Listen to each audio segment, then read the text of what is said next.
Hello and welcome to the Captain's Table, ladies and gentlemen. My name is Paul, Berserker01, Batman Shelley, and this is the Astropub, your space bar at the end of Twitch. And tonight we're doing the Astropub's favorite drinking pastime, which is, of course, the Captain's Table. The Captain's Table is a Star Citizen podcast where I bring in people from all over the Star Citizen community, and I have them force them to talk about Star Citizen and such like that. For us. Oh, what did we do to deserve this? Exterminate. That's what you did. I don't know.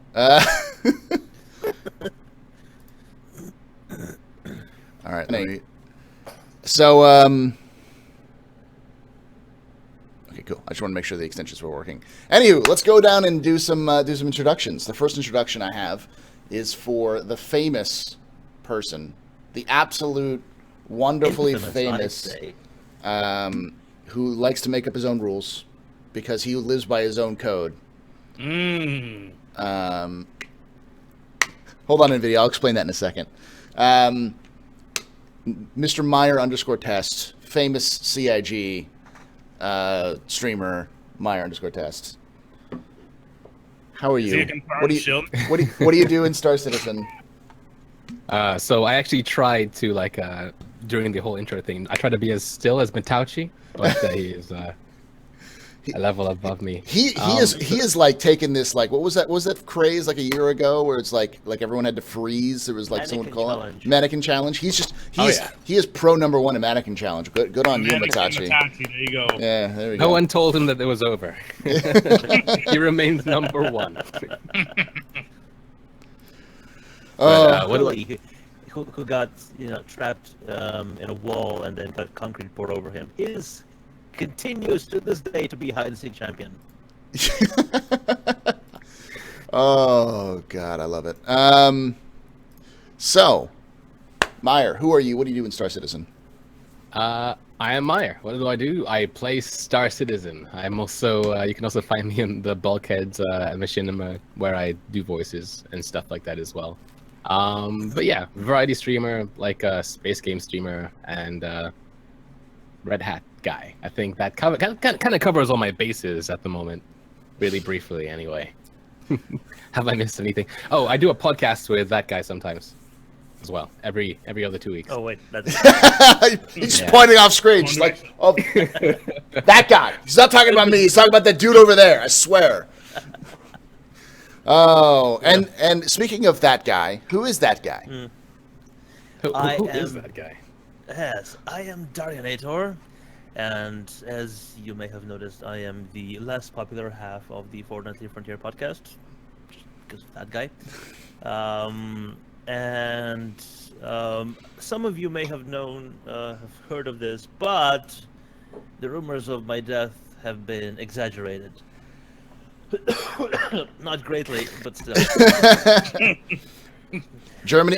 He caught the plague in Germany. He's got the pox. I caught the plague in Germany. My car broke down. I was stuck in Germany for a week, and I've been coughing up phlegm from the depths of hell, never before known to man, and it's been disgusting. And I'm just, instead of drinking tea with copious amounts of rum in it, I'm drinking a cold beer because, I've no one said that I've been burdened with an overabundance of schooling before. So.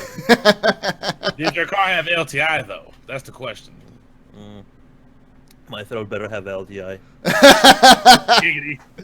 Oh, then we have the man from outer space, who is here to, take your girl, I guess, and maybe fight a terrible father who's also happens just to be a bum. I'm looking for Kakarot. Yeah. Damn you, Kakarot. Geo, get money. Who are you, Geo? What do you do in Star Citizen? I like to stump out some trolls and talk about cool spaceships and fly some spaceships, stuff like that. And my height level is over 9,000 for 3.0. Sweet. What? 9,000? 9,000? Broken. And lastly, hat. we have the champion of the Mannequin Challenge, the Pope of who has taken apparently the vow of silence until 3.0 comes out, Mr. Matachi. Mr. Matachi, who are you? What do you do? Wow. Man, he's taking his vow of silence really seriously. That's dedication. That's some dedication there, man. Yeah, Wow. we Right, are man. in the presence of greatness. Yes, just Quite concerning, really. he's looking very longingly outside the screen though. He's staring at something. On my screen, he's looking at Toby Tej. He got that recommended friends thing. He got and his gaze is locked very much Firmly on Tobatij. Why won't Toby accept my friend request? Oh, so let's start off with going around the table and asking anything that you guys liked or didn't like about this week in terms of news and content and such. So let's start with reverse. Let's start with Matachi. Matachi, what do you think? Interesting. Yeah, I mean, Interesting. his silence says it all. Gio, how about you? The stamina system went a little overboard for me, so that's probably the thing that I didn't like. So yeah, it'd be interesting to hear you guys' thoughts on that. I think they overdid it, even beyond armor. I thought it was going to be on armor level. It's kind of went beyond. Is there anything? I see what you mean. Is there anything you enjoyed from this week? I don't know. Wasn't that much this week? I mean, some bugs got killed. Yeah. That's my favorite part. kill them all. So yeah, that's probably my favorite Mark part. got Of the week. promoted. I approve of that. He Yeah. deserved it. Said Mark. Mark, Yeah, Aben? Mark Abend, the Bug Smasher. Oh, Mark. Oh, okay. Yeah. He now leads his own team, the Bug Smashing team. Smash God. All right, Ooh, wow, Jay Lee appears. Hey, Jay Lee. Darj. Yeah. Yes, Paul. Things I liked. I actually do like the stamina system and the lengths that it's going in. I think it's very in line with the entire hashtag fidelity, hashtag depth that Star Citizen has always been striving towards. I don't like that it's like some of the direction it's going in, because every person in Star Citizen is going to have like the same amount of stamina. I mean, you have people like, my beautiful co-host over there, Meyer, who goes to karate lessons and is the pinnacle of manliness. And then you have me, who is a couch potato, and apparently in Star Citizen we'll both have the same levels of stamina, which is absolutely not the case in real life. Just that sort of thing. I think there should be some variance there, or some sort of more in-depth, or some sort of variety when it comes to stamina, if they're going that hard into. I think maybe that the variety will be probably dictated by what suits you wear, is how I feel like they're going to do it. Still Yeah. should be, because whereas everybody is a clone of each other. Well, in yeah, Star we have the Citizen. same nipples and everything. I mean, like, and 4K nether regions. Remember? Nude Yeah. naked male. The new nude male. Naked male. New nude naked male. That's what it is. Yes. How about you, Meyer? So first of all, I'd like to just give a round of applause to Mr. Jeremiah Lee for that astounding performance in Round the Verse this week. Just Yes. Well done. Just well done. Just bravo.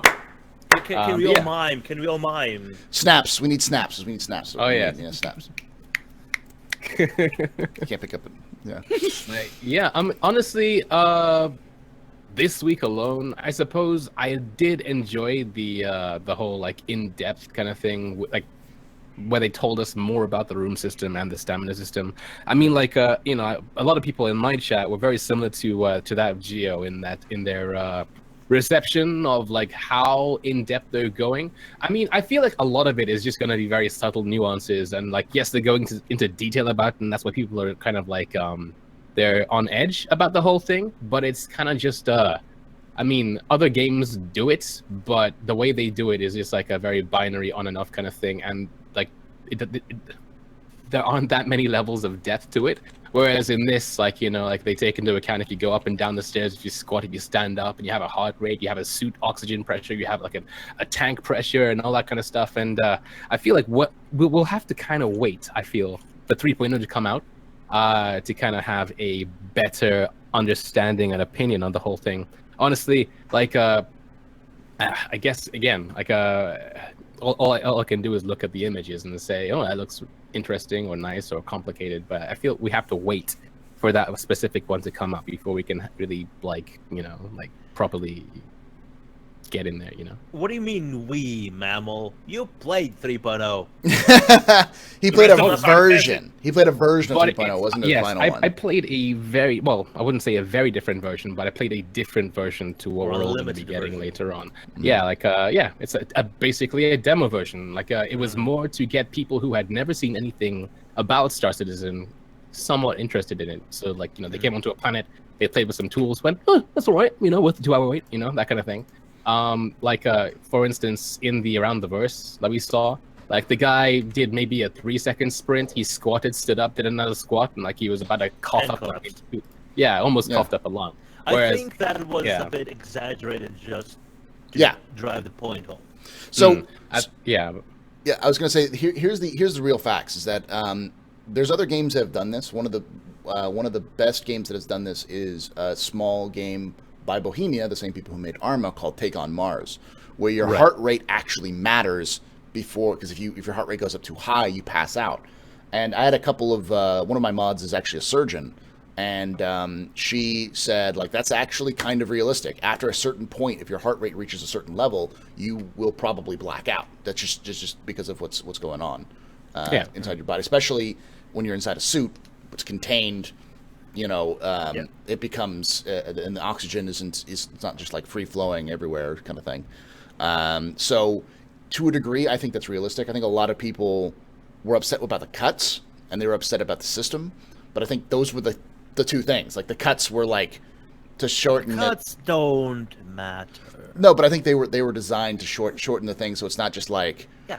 it's not just like I mean, because you had Reddit, you know. Oh, you right. had Reddit complaining before about all the ums and ahs and you knows and everything, and then they go through all the length of cutting all those out very well. I will have you say Very I will have well, you know, yeah. because if you just listen to it, the sentences flowed as they would if the entire segment was presented by someone who has experience at presenting, like an actor or something. But these people aren't those people. They are Yeah. developers. They are being worked hard for 3.0 right now. The last thing they want to do right now is sit in front of a camera and not even read from a script, but off the top of their heads what they're working on, what this thing is supposed to be about. And they are not as maybe on camera as coherent or wordy as we are. So there will be a lot of ums and ahs and other filler words, and you know, if they Yeah. leave them in, they have an hour-long episode. If they cut them out, you have cut. Yeah. So I mean, like, fuck if they do, fuck if they don't. People are gonna Like- complain either way it goes. I mean, we used to hear them complain about who's the one in Austin. He always does it. You know, he's like, you know. Tony who's that? Zervak. Tony Tony Zervak. Z. Tony, Tony you know Z. Zervak, yeah. Yeah, I don't even think you could even cut him because he does it so much. I just think they said fuck it and just let him do it. But people always complain about that. So if you cut it or don't cut it, I hear I people's just want bitching I on want that. CIG never to cut the knows only because I want to make Relay suffer when they're doing their transcripts. I want them to just be like, you know, just sit there going, oh my god, how many times has he said you know or baller or in this? How many times do I have to actually translate? Fuck you so much, CIG. Next Yeah. time Tony's on, I want to get one of those counters. You know, you have people who count seats and shit like that. You have just click, click, click, click, click. Click, I click, want to click, have click, that. click, click, click. Yeah, just click. What they That'd be over 9,000. See, the best thing about to do that is to do that, and then once you actually have it, make a supercut of the and just like put a counter on screen of seeing how many times he says in one sitting, just for the funsies. Y'all guys are mean.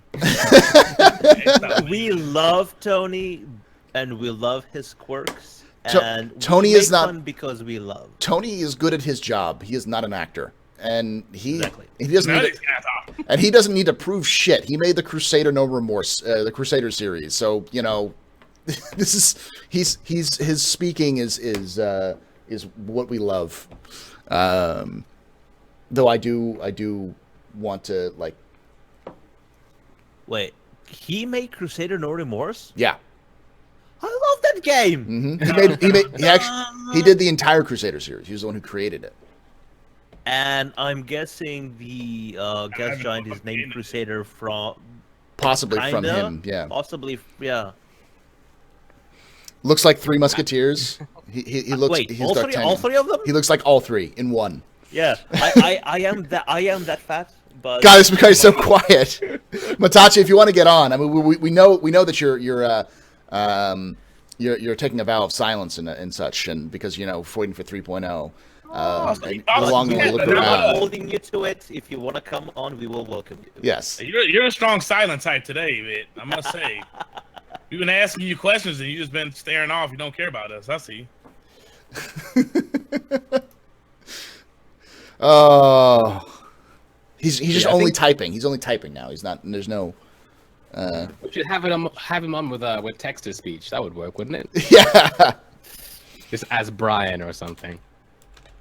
But yeah, I mean, back to the whole jump cuts thing. I mean, like, I think the reason was, well, the reason that it was so apparent was because they didn't have any B-roll footage to kind of mask that. I mean, like, I think it's more of a fact that, well, they do that really, really good cutting thing all the time. In fact, I think really it just goes to show how much work goes into these ATVs that you don't see because they cut away into B-reel footage while they're still doing this really like good audio cutting stuff. I mean, like you know. I got it. There we go. I do video. Blow. I'm sorry. I do video, and I actually did a lot of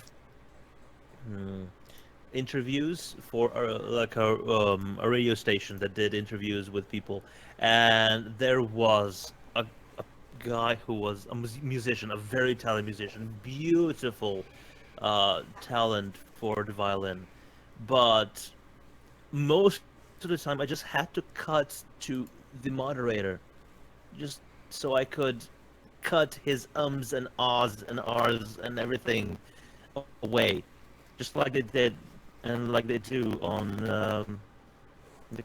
not the Captain's Table. Well, they did on the ATV, yeah. Yeah. Now, talking about the system itself, the stamina system, I personally liked it because I think it was like as Myra said, it's a lot of people are like, freaking out, it's too detailed. It's like, nah, not really. It's simply they're charting every little, and I think this is the big thing to point out is that the system itself is kind of a sign of what the other base work that's going into to the engine in the game, how detailed it is. Because what they've been doing essentially is everything that's going into 3.0 is allowing the stamina system to work. Item system 2.0, object container streaming, all these sorts of things. So my guess is that it's not as complicated as people may think for them to do what they're doing. They're simply tracking it because they want to add that to the stamina system. The biggest thing that they're going to be doing with the stamina system that I like is that everything requires stamina, which means weight matters. So no longer are you going to have, because anyone who's played the PU and tried to go to Korea knows that there's always some jackass with a heavy armor sprinting around like he's fucking Sonic the Hedgehog and shooting you in the face with a shotgun because he can close that distance and shoot you before you can get 3 headshots on him. So, having that guy actually go as he's like walking, lumbering into the station actually makes sense. So, and of course, it's not going to be perfect the first time that they release it. It's going to have to get tweaked and stuff Yeah. like that. That's why you have ETF and PTU. Personally, the heavier, the more heavy-handed it is, Mm-hmm. in the first iteration, the better, because then they can scale it down instead of trying to make it more, more unforgiving. I feel like if it's like really bad to begin with, then we can like kind of like take it away until it's perfectly where you want it to be.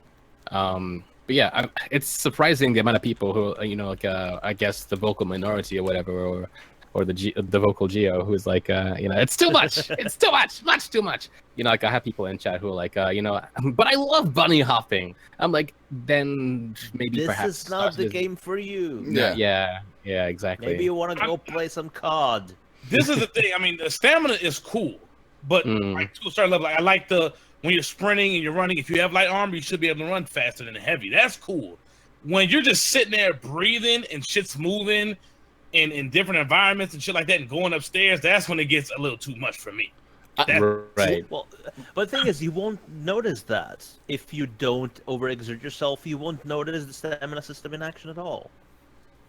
Like if I'm just sprinting around, on ArcCorp or whatever, just having fun, and I'm gonna have to walk around there because. But think of it this way: you sprinting around like a madman inside my ArcCorp is ruining my immersion. Oh, Jesus Christ! I would really prefer it if you would just simmer down. My immersion gets my immersion. Can I get some immersions in chat? On their Moby glass, so my immersion got wrecked with that. Oh God! No, I think, and that's of course, and I think Jay Lee and other people have said this before. Even that is placeholder, that clothes sharing thing, because the stamina system is tied into a lot of other things. One thing, repairs. I can imagine stamina being important for players to running around a ship. If they have to repair the internal components of a ship, they have to have enough stamina to be able to do it, which means that you're not going to have your engineer in fucking heavy armor running around. So again, it's forcing people to step away from the heavy armors to lighter armors or even flight suits because it makes more practical sense in terms of stamina. The other thing is food. Like consumption. Like I'm assuming the more you exert yourself, the faster your food and water will go down. The faster your food and water go down, the less the lower your stamina is, and all that kind of stuff. I think Ben said that the more fed you are, the faster your stamina regeneration will be. Yeah. Well, that would be cool if they had different foods that like different type of buffs. I don't know how Well, they're going to get with it, but that'd be cool. Like if you ate some vegetables, something healthy that would probably make you last long. If you eat something sloppy, you're going to have some bad effects, a little slower or whatever.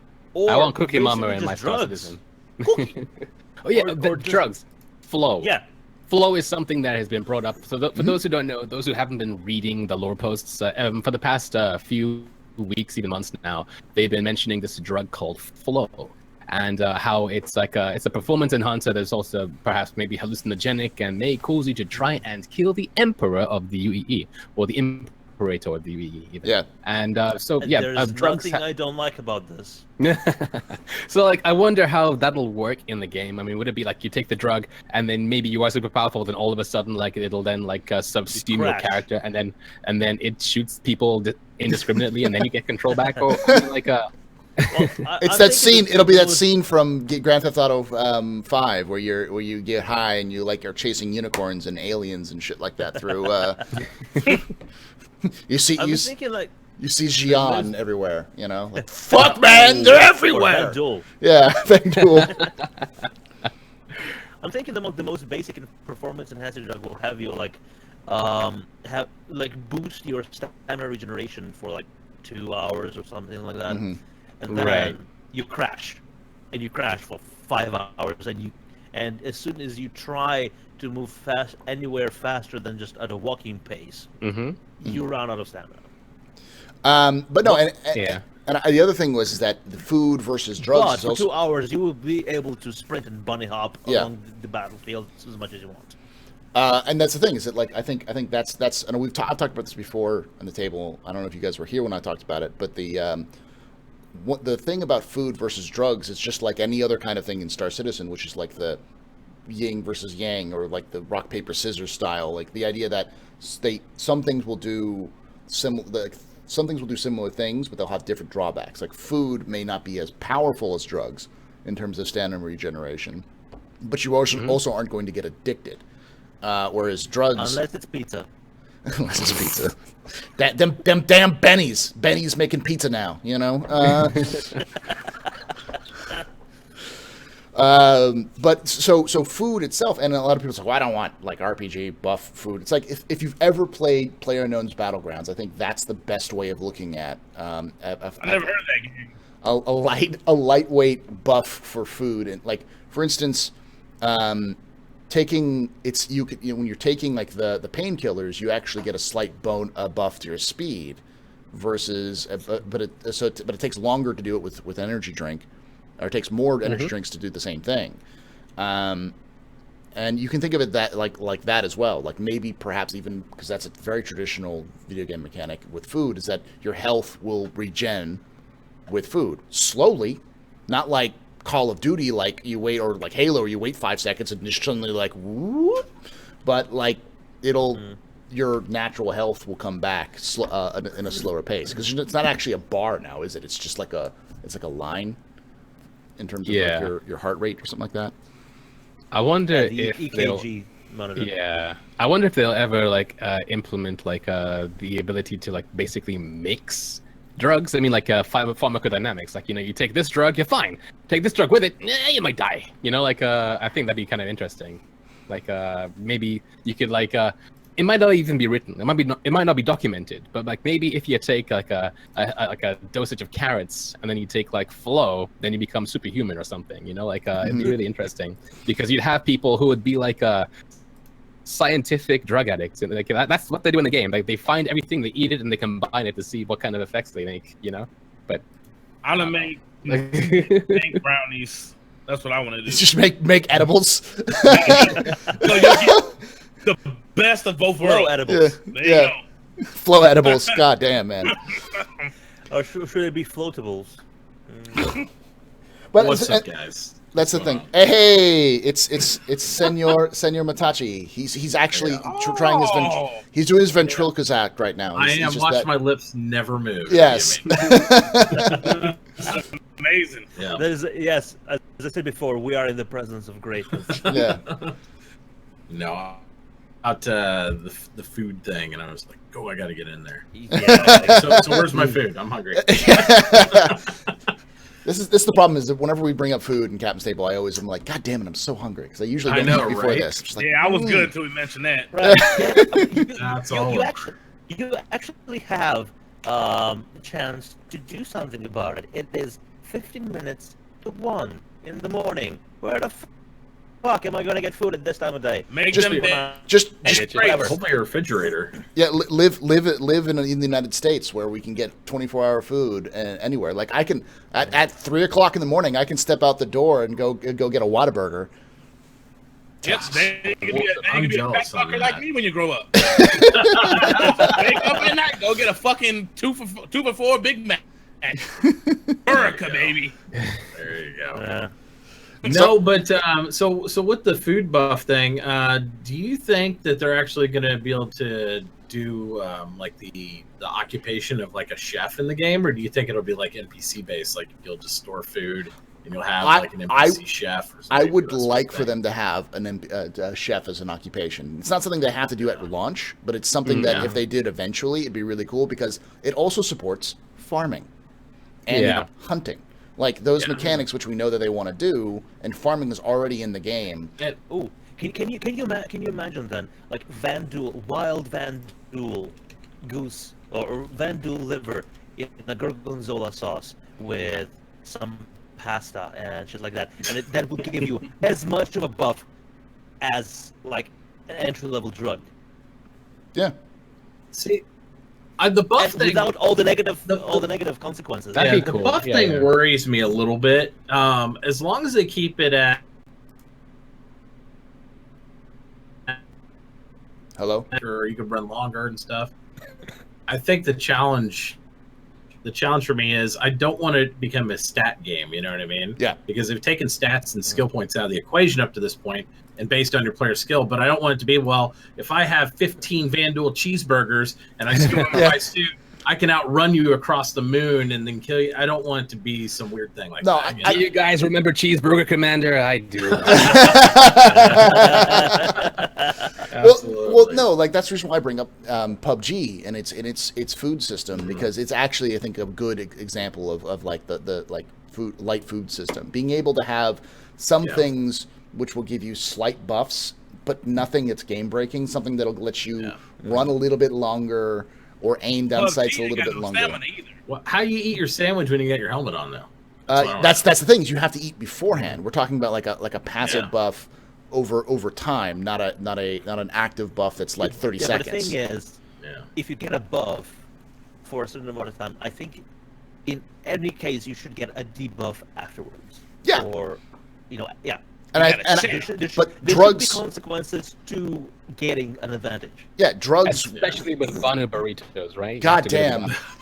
Banu burritos, your ass explodes and it's all like purple. Like you're like, what the hell, man? Why is my diarrhea purple? And it taints your oxygen level inside your suit. Yeah, because now you're just farting every 5 seconds, and like, you're like, wait your a minute, scrubbers working overtime. Yeah, I went from all this like carbon dioxide with my scrubbers, but now I have to scrub out methane. What happened? So then, Mitachi asking the question about how do you keep the helmet on is actually a good segue into another thing they mentioned in the ATV, which was that they wanted it so that you didn't always have the helmet on all the time. Like in Helion, for instance, you can have your helmet on in an oxygenated environment, and like you just use the oxygen that's around you. What they want in this game is that even if you're in a pressurized environment and there's O2 and everything, if you have the helmet on, then there are 2 bars in the thing. You have the suit bar and you have your tank bar. Well, they want you to still be using all that stuff instead of your surroundings until you take off the helmet. Yes. So, so I guess They just confirmed that whenever you step into an oxygenated environment, your suit will not auto-replenish. It shouldn't when it's done. It did in the 3.0 demo because the thing that he wanted to add, which was the need to take off the helmet, wasn't there yet, basically. Yeah. So here's the other thing, is the important thing, is that on the actual suits, they also had power meters, which tells me that they're adding, again, this is all in terms of, and a lot of people are like, this is too detailed. This is kind of what they wanted to do in the first place. Power and oxygen are the 2 things you're going to have to manage with a suit all the time. Power and oxygen means that you have to have a suit recharge, a la Hellion, and a oxygen recharge, a la Hellion, because they both have the same kind of concept. So is power like something like the Iron Man suit? Like if you run out of power, you will just freeze in place because I'm gonna get you. Or I would think you at least lose your HUD probably minimally. You know, all your readouts and stuff. So you wouldn't know maybe where that's you were. the first symptom of running out of power. It starts to flicker and stuff, like you're losing all this stuff. The other thing you can easily do is environmental controls. So like, because that's how actual spacesuits work. You have power, which actually runs your environmental control system, as well as oxygen, and there's also water, but the water is there for coolant and is also for you to drink if you're out there too long, because hydration. Yeah. Well, because the new heavy armor has hydraulics and stuff on it. If you look around it, I mean, like, if you it's have like no power, it's like a minor power armor. You're right. Yeah. Then if you have no power to power your power armor, then surely you should be like, yeah, and then like just push you over. Yeah. And then but the like, teabagging can commence. But you have to use stamina to teabag now. Only 2 or 3 people you got to grab. but in heavy armor, you probably wouldn't be able to move it at all. But that's something like light, like flight suits and light armor and stuff like that. You're probably looking at like just environmental controls, and with like, if you're gonna Titan armor, fuck you. You know, like you're done. you're done, son. Absolutely.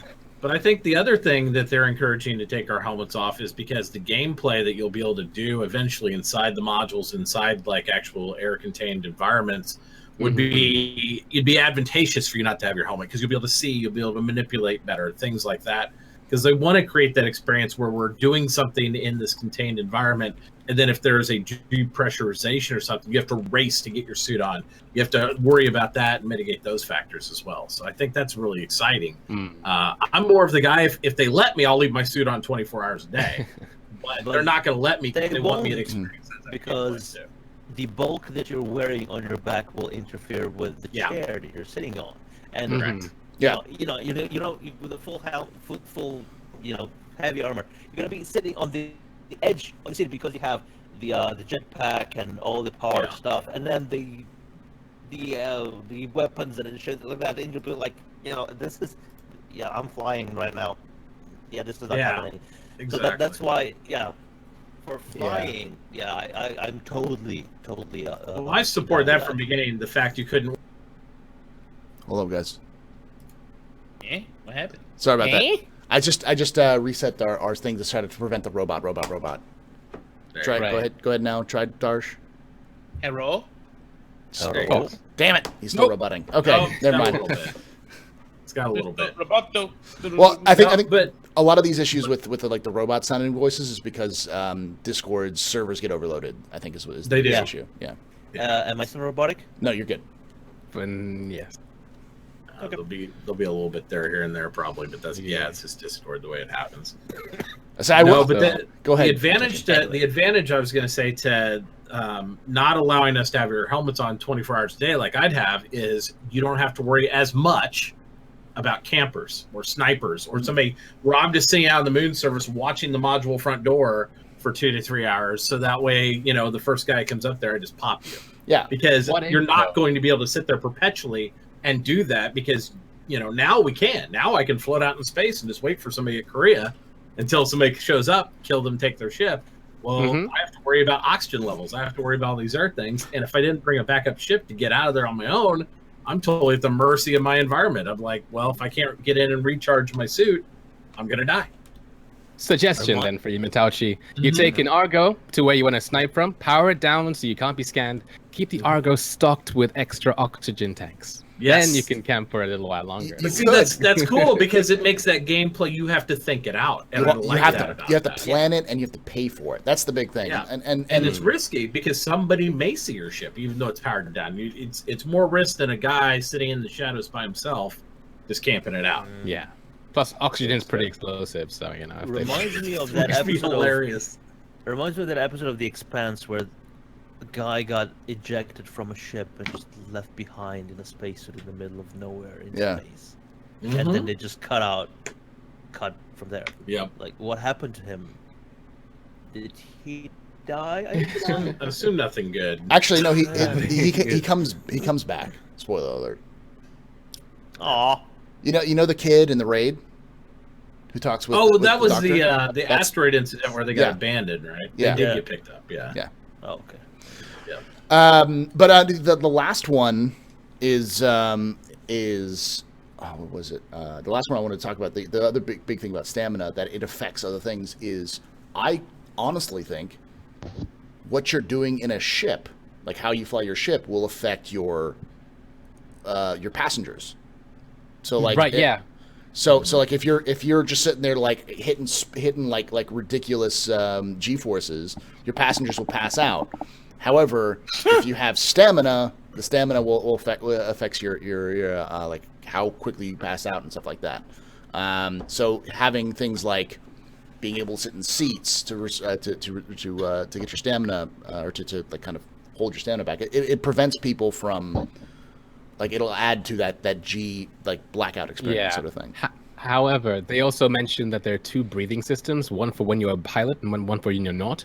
So when you're actually flying the plane, then you actually do like breathing exercise and you go, and then so I think the pilot will still be more resistant to G's than the guy standing up. Yeah. In which case you can knock out somebody. I mean, I think it's still not necessarily realistic the way it's modeled, perhaps, because let's say in a Bengal, for instance, and you're on the bridge, which in these ships in this game are in the front. If you were to move, then like you're only moving a small distance, but the people in the bow of the ship are moving a great distance. So surely that they should like red out much faster and die, right? But I don't think like a Bengal carrier will ever have the sort of maneuverability to black out or red out anyone. Not unless something really nasty happens to it.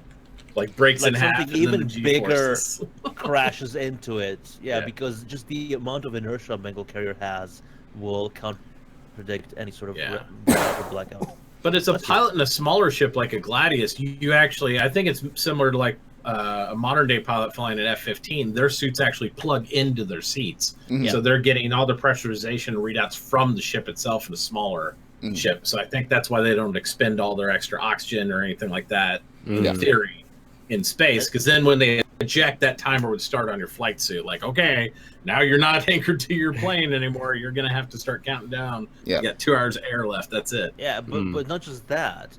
Like those seats have like air bladders to squeeze on your legs and other parts of your body to Yeah. prevent you from blacking out when you're pulling High the G's. Yeah. Yes, and a pilot will also, when he's preparing for a turn, he will get the breathing in, and the passengers just won't. That's why I think it's a good thing that a pilot of a ship and people elsewhere have a different system, because the pilot does have a sort of anticipation of what's coming. Right. Can He I say also- one more thing real quick? Hello, Eden. Hi.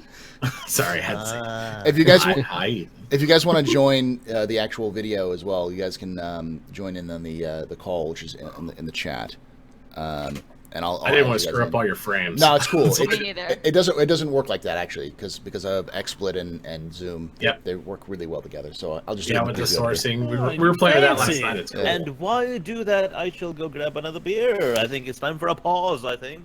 Yes. Or not. Let's take a break while I put everything together. We'll go grab some booze, and I'll get the other two people here, Eden Star and Matachi, actually on video. We so take breaks now? we take breaks now. We took one break take before. breaks now. You're copying Eden's other shows. I see what's going on here. Exactly. We'll pause for our for commercials. We have no commercials. Deal with it. We'll be back once we catch our stamina. Yeah. Yeah.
Not falling for that. It's a trap.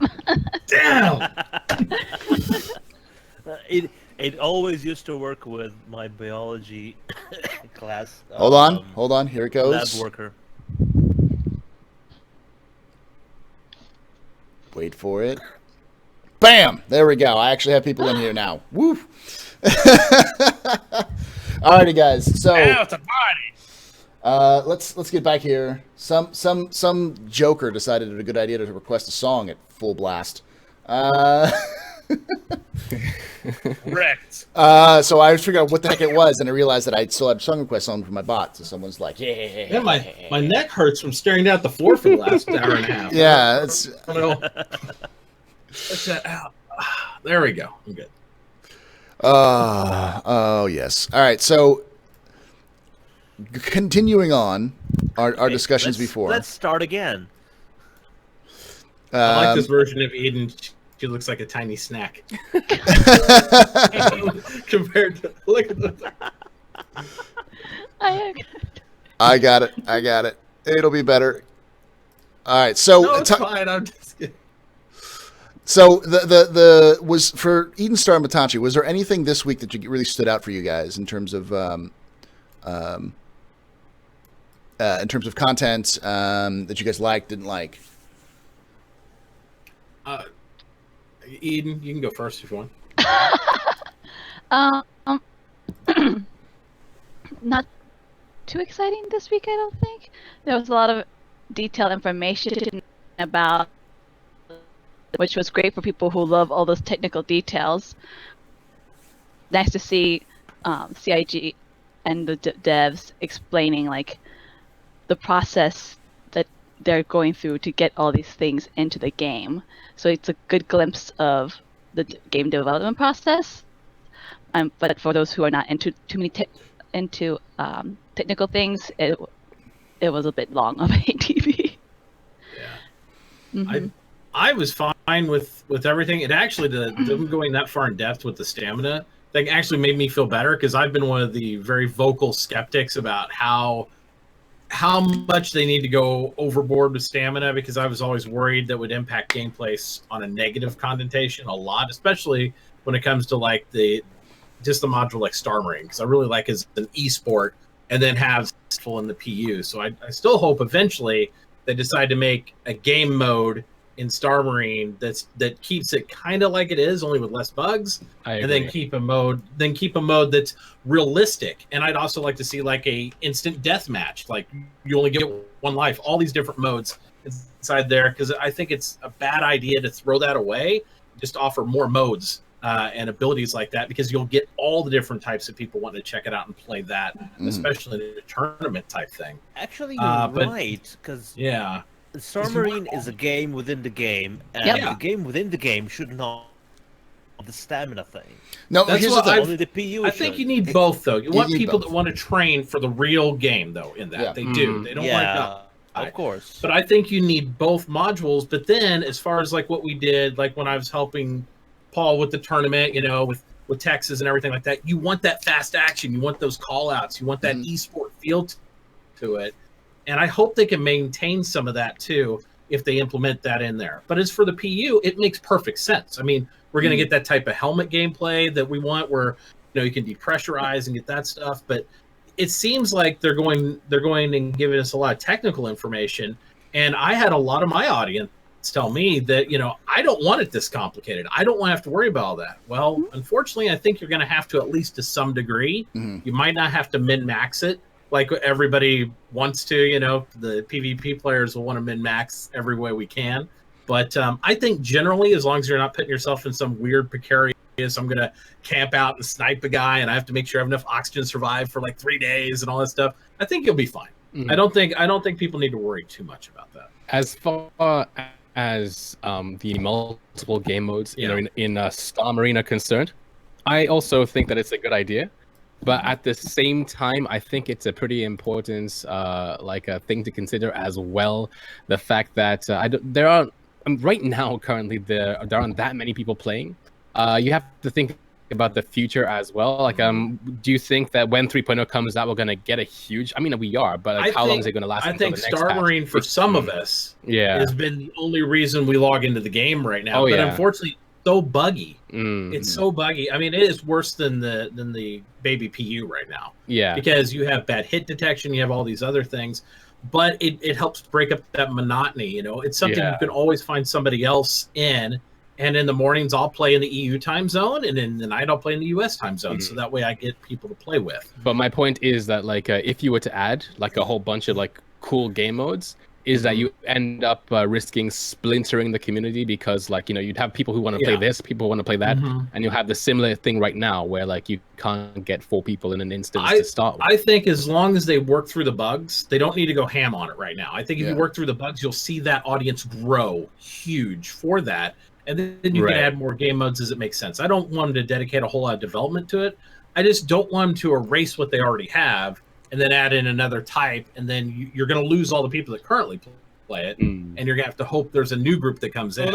Because it could kill it completely. Well, look at PUBG. I mean, you got the hardcore first-person server and the normal, and it still balances out good. But they started because off they have with 150,000 people watching, right? I mean, well, it's the biggest. They started off with one type, right? And they grew it. So here's I think that's a smart way to go. Here's my honest belief about that kind of stuff, and I've been talking about this for a bit in terms of Arena Commander and Star Marine. Is that Arena Commander and Star Marine need a complete overhaul? They need to go. They need to get start from like the very, very basic sense. Take what's the frame that's there now, rip out the internal components, and then rebuild it with some specific ideas. Like, for instance, you could easily just do essentially, as much as people enjoy free-for-all, you don't need a free-for-all mode. Most people enjoy the capture mode anyways. And I love free-for-all. I ain't got to worry about no shitty teammates. It's all on me. Yeah, but the thing is, it's a very limited audience right now for that. Yeah, I mean, even players. Yeah. And I think you will get what they can do easily to augment though is make achievements in it, right? Like your achievements, like on the scoreboard and stuff like that for the free for all modes and stuff like that. Just in Star Marine. For they should have added a TDM off the jump, because that's why that mode's more popular, because it's more of a team deathmatch than by yourself, because no one's really capturing objectives. Like, I'll be running around capturing objectives, and these fuckers are just shooting each other. That's all I think basically, even if they don't change any of the modes, if they add the stamina system in, it will be completely team deathmatch, because you're going to want to camp out areas, you're going to want to hold your position. People aren't going to want to push on the objective. They don't now. I mean, really, it's unless you're really dominating the opposing team. Most people, you'll see the best players don't even go after captures. They just go to kill and see how high a kill streak they can get. And that gets really irritating for those of us like me who really like objective-based play. Yep. Because I love that push and pull, you know, go for A and then, you know, try to leave a guy back and then try to go over and push on D, do those type of different aspects.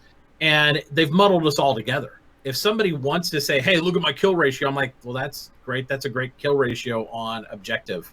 What's your kill ratio on the actual team deathmatch or on the solo game? They don't have one because they don't play it. They just take advantage of camping an objective and waiting for everybody to come there. I think the more you segment that out, the more fleshed out those people will get who are specialists on last stand versus team deathmatch versus those modes. So I wouldn't do more than add a team deathmatch mode, right? And then I would have maybe a hardcore mode, because some of us have to play that anyway when we lose our radar in it. And then I would flesh out with those 4 modes and just try to fix the bugs. I wouldn't go farther than that inside Star Marine until you have bugs fixed with hit detection and kill off the desyncing, because I'm so tired of dropping half a mag in somebody's face and then he turns around and pistol shots you and you're dead. Yeah, you know, and it's all hit detection issues. So here's what was my point about the whole thing. Darsh, by the way, you're muted. You're talking, but I couldn't hear you. Well, crap. Yeah, oh, that's why. That's why. Telling me that. I just saw you move. Rude motherfuckers. So let me go over like the general idea of what I had, and you guys can continue on. The thing is that I don't think Star Marine and Arena Commander really should, and this is maybe an unpopular opinion, but I don't think they need to get really worked on much beyond the touch-ups with things like netcode and such. Because I think CIG should focus on getting the game to a beta state, into a state where like the stuff that people paid for initially they get those kind of content. But once they get into a beta state, I think they really need to sit down and spend like half a year with significant time and effort to say, okay, we need to make Star Marine, Arena Commander, and whatever hybrids they make. You know, if they're gonna do, they won't do it, but we all dream about a PUBG style match for you know, a battle royale mode for Star Citizen. You know, or space. Right. Yeah. Space PUBG, that would make the sales skyrocket. I mean, I floated the idea of just putting it all in a spaceship, a space station that has. That'll work. And instead of making a collapsing bubble, just oxygen. The station is slowly running out of oxygen, and so the only thing you have or is your depressurization of the room, so that way you end up in the final core because the outside's just. And the winner's got to escape in a spaceship. And Well, the last few who get in there just fight it off. That'd be fucking awesome. Yeah, Well, that's you have to get to the bridge, but the bridge is like an escape pod on its own. or you could just do it just with simple death, just having them whoever survives longest. So you could literally survive by doing nothing but hiding and having oxygen. But realistically, to do a PUBG thing with our current player counts and everything, I don't think it's. No, ever you gonna wouldn't be make able to sense, do that. right? No, you'd have to have higher ones. But I mean, like all of that, these kind of ideas, like people have talked about capture the Idris mode. People have talked about, you know, better like different types of modes for Star Marine. Even just giving us custom lobbies, custom like the ability to customize things. Those things If would they can just take the bugs out of it, it'll be fine by itself for now. I think that's fine. But I think until they get all the bugs sorted out from the first-person module, as you want to call it, but I don't think they should be adding any sort of gameplay or game modes or tournaments or shit like that until everything is sorted out. But in the meantime, in the background, plan for all of that. And once they have everything sorted out, then you get the game going. But now, it's not a game. That's my point. It's an alpha. Actual fun should come later. Yeah. First of all, build the groundwork. We have Star Marine. It's there because it's the simplest, bare bones FPS kind of thing you can make. Going ahead and making all these other modes, whilst fun, isn't necessarily Star Citizen. So I agree. Not priority. That's the reason. That's the reason why I said wait until something like around beta when we have everything in place. But strip it out, rebuild it, and my suggestion for CIG is make it a free-to-play standalone.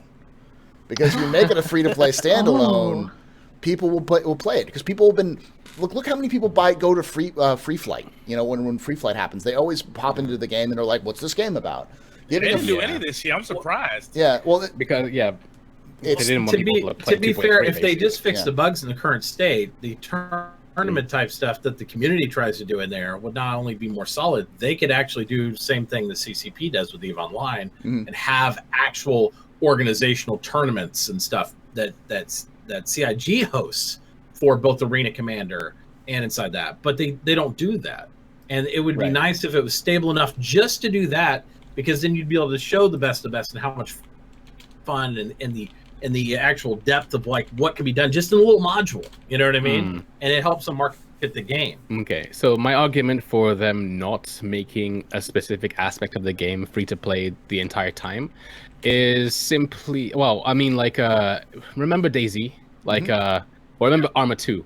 Arma 2, like, Arma 2 was, you know, a mil sim game, and it had like, you know, a really huge core like group of people who liked it because it was a mil sim game. They played it to play mil sims. DayZ comes along, and then people get Arma 2 to play DayZ, and whilst DayZ had a really, really great like kind of like a golden age where like, you know, there was nothing but emergent gameplay, people writing stories and stuff and posting onto like, you know, Kotaku and stuff. Eventually, because of the way of the game it was, like it kept bringing the wrong kind of people. If you make just, you know, running Meyer gun froze. FPS, then get a lot of people.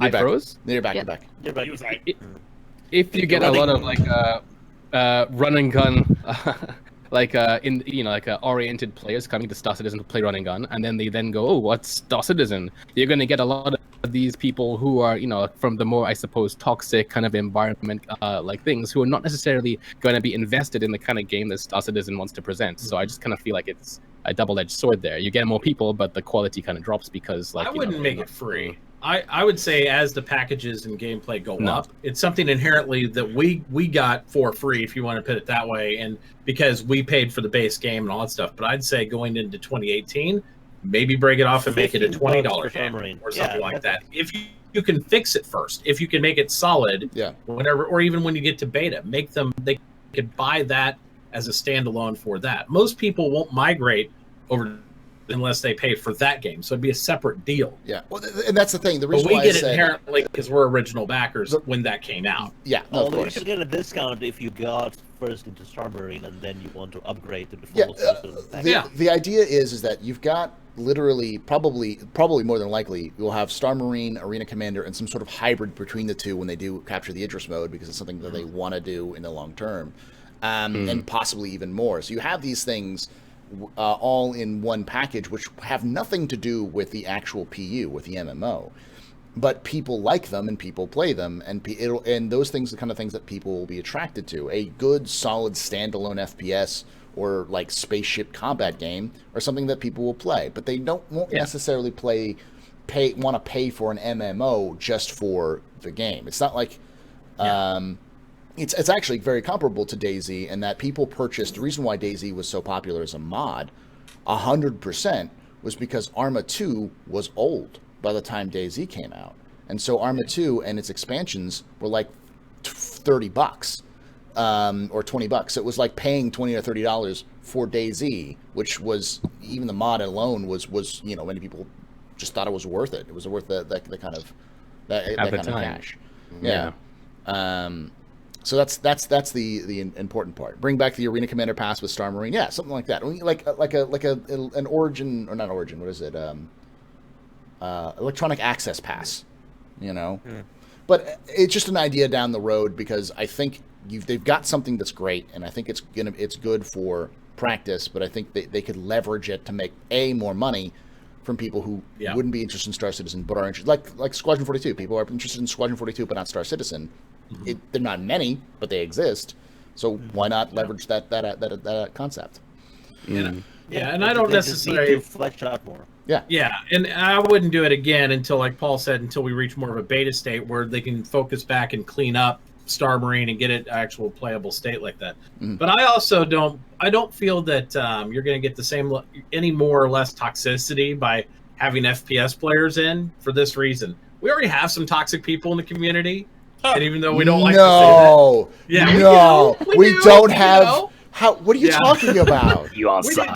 Just one or two. But either way, to be honest, any FPS player that comes into this, first off, they're PC gamers. So you eliminated the Xbox crew. Those guys, Xbox crew, PS4 guys, they're going to stay on those platforms. But I think as you bring people in, you want more crew members. You want people that want to just do ground and pound, that care not for the spaceships. Because if everybody's a pilot and everybody owns an Idris and all of us are here with capitals and we have all this, we're not going to have people that are going to sit there to feed the fires, to be crew members, to do all these things. That's true. And to be mission ops. I want to have those people that just come in and say, hey, crew work, or I want to live on that planet, or I want to do those things. And maybe you'll get some of the gateway people to come in. We've Online experimented with Dust 514, which was one of their biggest failures, in my opinion, because they let it go. Oh, God. I created an entire alliance of 2,700 people, and over 1,700 of those people were from console. And everybody said, this is stupid, this is dumb. I'd say over half of my alliance bought PCs or turned their PCs into gaming rigs to play EVE Online, because they were just enamored with it. And that's just out of my community of people. I was fascinated by that. I was like, wow, they're playing PlayStation, and they bought a $3,000 machine to come in and play. Nobody would have thought, but they did. And then they got addicted to that. They never played the FPS again. So it was really cool. That's another avenue right there, and that's a completely different discussion if we want to go down that rabbit hole, that rabbit tree, as Texas Skulls would say.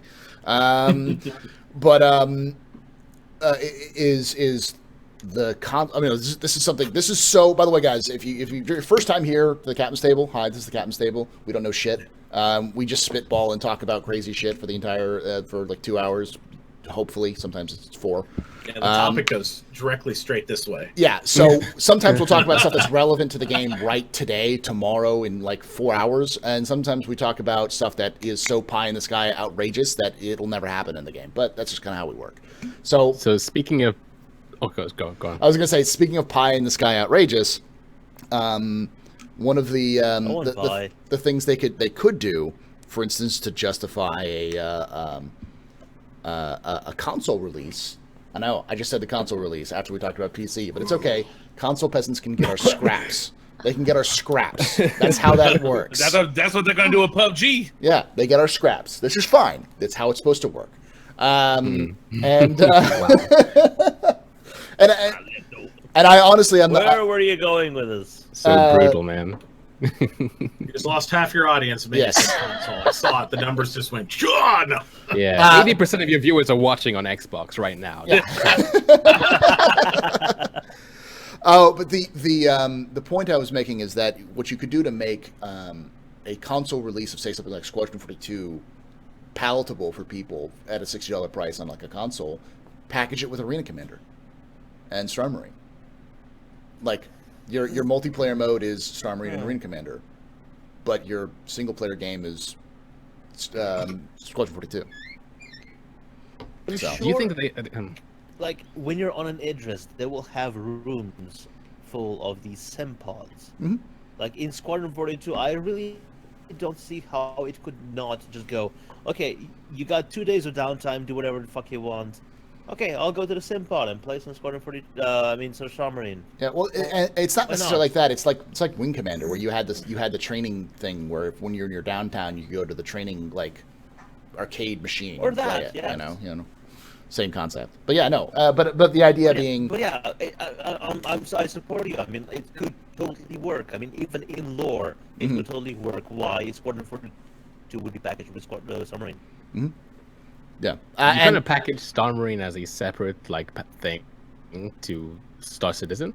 No, what I'm saying is, well, I mean, we talked about that earlier about just packaging them separately because we already kind of packaged them, but selling it separately either as a free to play or as a minimum like a $20 game for Star Marine and Arena Commander would work, but not till beta. Not till I beta. See what you mean. Right on. Yeah. And when inevitably, because it's going to happen, like people, if Squadron 42 is a hit, which I feel like it will be, because it's a genre that really hasn't been touched on in a long time, the space opera space sim, that hasn't existed since Wing Commander stopped making games. Like they stopped making Wing Commander games, and there's so many people who are burned by Mass Effect that they'll pull into this because they're like, hey, this is something that I can embrace again as a space game. But burned by No Man's Sky.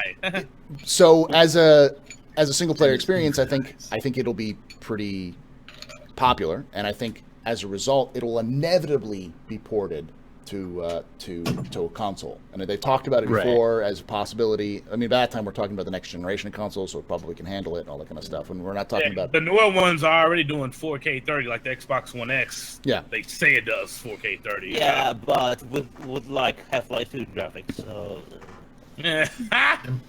Yeah, less polygons, all those things. Star Marine, you could actually run it because it doesn't have the control requirements of the full game.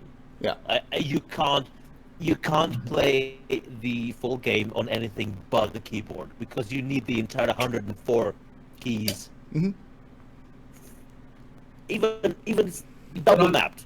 Yeah, on the new consoles though, they're all keyboard and mouse. They're implementing. They had a whole article on it too. They're going to pick keyboard and mouse. Those peasants aren't going to. They're not going to convert. Every time I tell someone on PC, they do not want to learn. I was one of the ones. I was reluctant at first. I really tried to play with a controller, but I got wrecked so bad I was forced to play on mouse and keyboard on PC. So a lot of people are like, oh, it's too hard to make buttons. I don't want to do it. So no. Well, to be fair, the only reason I use a gamepad is for driving cars and like GTA 5.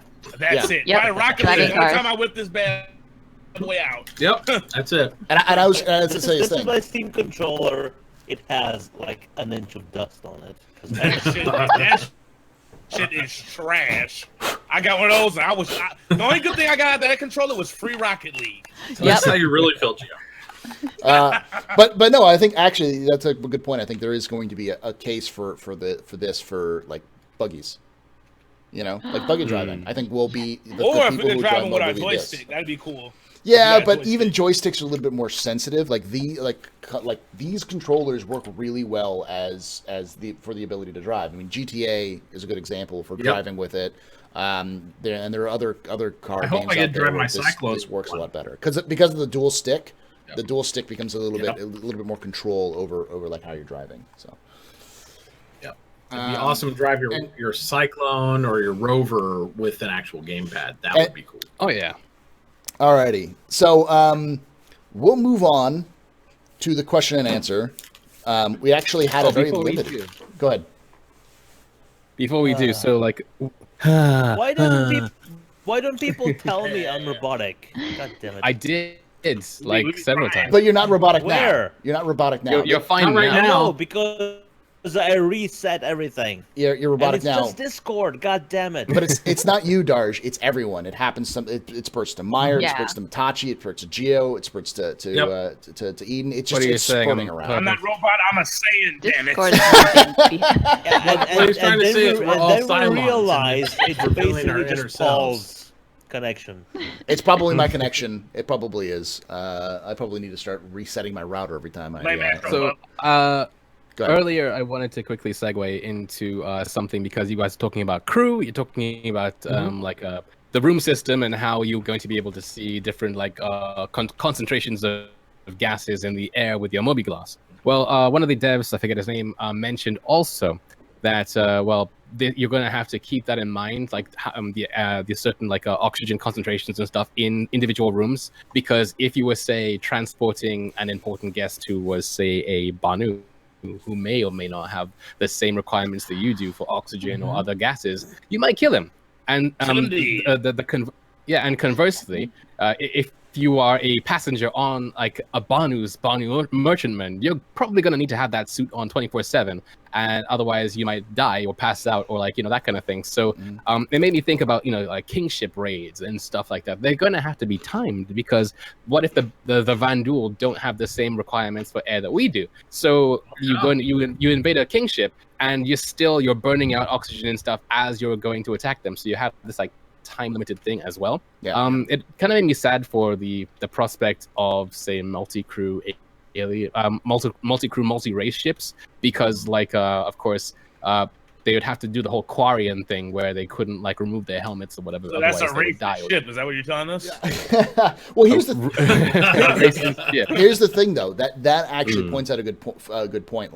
I think they even said, Meyer, correct me if I'm wrong, the suits had significant amounts of oxygen in them, 30 minutes to hours of oxygen in them. So the suits plus the tanks have about 2 hours if you're standing idle. I don't know how long the suit itself has oxygen, but the suit and the tanks are separate entities that both contain oxygen. You use the suit oxygen and the tank slowly feeds the suit. Okay. So if you work out too much, then you might deplete the suit and still have an oxygen tank and pass out, and then the oxygen tank will then fill the suit and wake you up. So it's like a mobile phone with a battery pack. Yeah. Okay. Kind of, but slower uptake from the battery to the mobile phone. But at the same time, we're talking more than likely more than 10 minutes of oxygen when you're running around and that kind of stuff. Also depends on what the kind of suit you're wearing. Obviously an explorer suit will have more oxygen than something like a heavy marine or something like that. But granted, at the same time, also that the demo, is going to be different from what we're going to get with the full game. It is. Yeah, well, and me. the thing is as a good point is you more than likely you'll also have things like oxygen containers, portable oxygen containers, which you can just be and refill people's oxygen on the fly, because that's going to be needed. But it should be mentioned that probably a simple EVA to go fix something outside or to go from space to inside is not going to take all of your oxygen and you'll pass out because you're sprinting.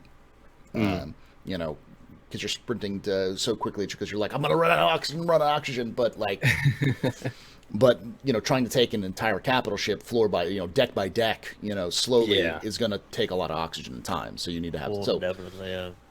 The balance stuff though. But yeah, that makes sense. I didn't even think about that the aliens actually breathe different atmospheres than humans. So that'd be kind of interesting. Yeah.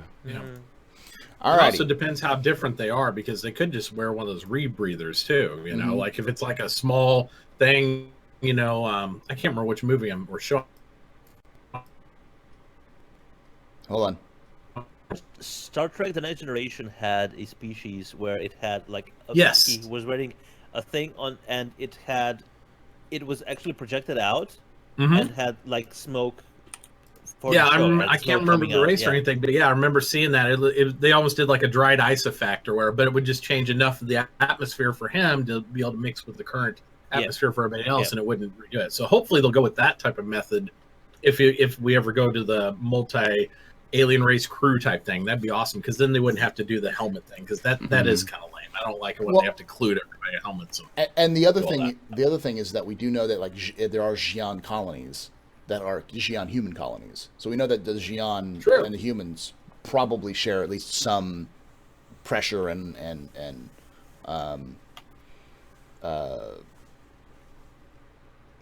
atmosphere. Yeah, but it's probably something that's less like a pure 1-to-1. But like humans may not be able to live in Vanduul ships. But humans in Vanduul may be able to inhabit the same atmospheres for limited time. Kind of like living at the like if humans go to like the top of Mount Everest, you don't need a pressure suit, but you need like a rebreather, or you need something that an extra thing to help you. But you can be up there without oxygen for limited time. It's just difficult, kind of thing. Oh, Mitayoshi, the character was Mordok, and his race was the Benzites. There you go. Yep. I have the first two questions for Mr. Meyer. Okay, go for it, Gio. Okay, Meyer, do you think there was enough content in that build you played to be a 2.7? If there was to be a 2.7 with this long ass wait. No comment. NDA. Okay, second question. Since you're the one running on the planets and stuff, what would be a good time limit to get tired with stamina the way how we've seen it on ATV? You think we should run out in 10 minutes, be tired, 15 minutes, or what? Like all that sprinting, because something like Armor, when I'm sprinting, I probably go like 100 yards or something, and you're fucking wore out and can't aim or nothing, so it gets a little irritating. Honestly, I don't think that throughout the entire week that we played on the Gamescom show floor, that we didn't really spend too much time just like doing gunplay. So unfortunately, I don't think we really have that much of a grasp on like how much sprinting will mess up your aim too much, because it always seemed at the time to be okay. Perhaps maybe I don't know, like maybe of course I've mentioned before, it's been different, this ATV from the show floor. Well, again, on the show floor, it's for kind of showing people who are new to the game what the game's about. So like from what I saw though, like again, standing in the same place like before, like the stream started, like Gamble had like 2 hours of oxygen standing still. Whether or not that's going to be the same thing as in like when it's out, we'll have to see.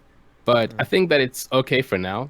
Obviously the Evocati are going to like do stupid amounts of tests. They're gonna like it's gonna change. It's gonna change regardless what I say. But, like it was said, you were all wearing like light or medium armor.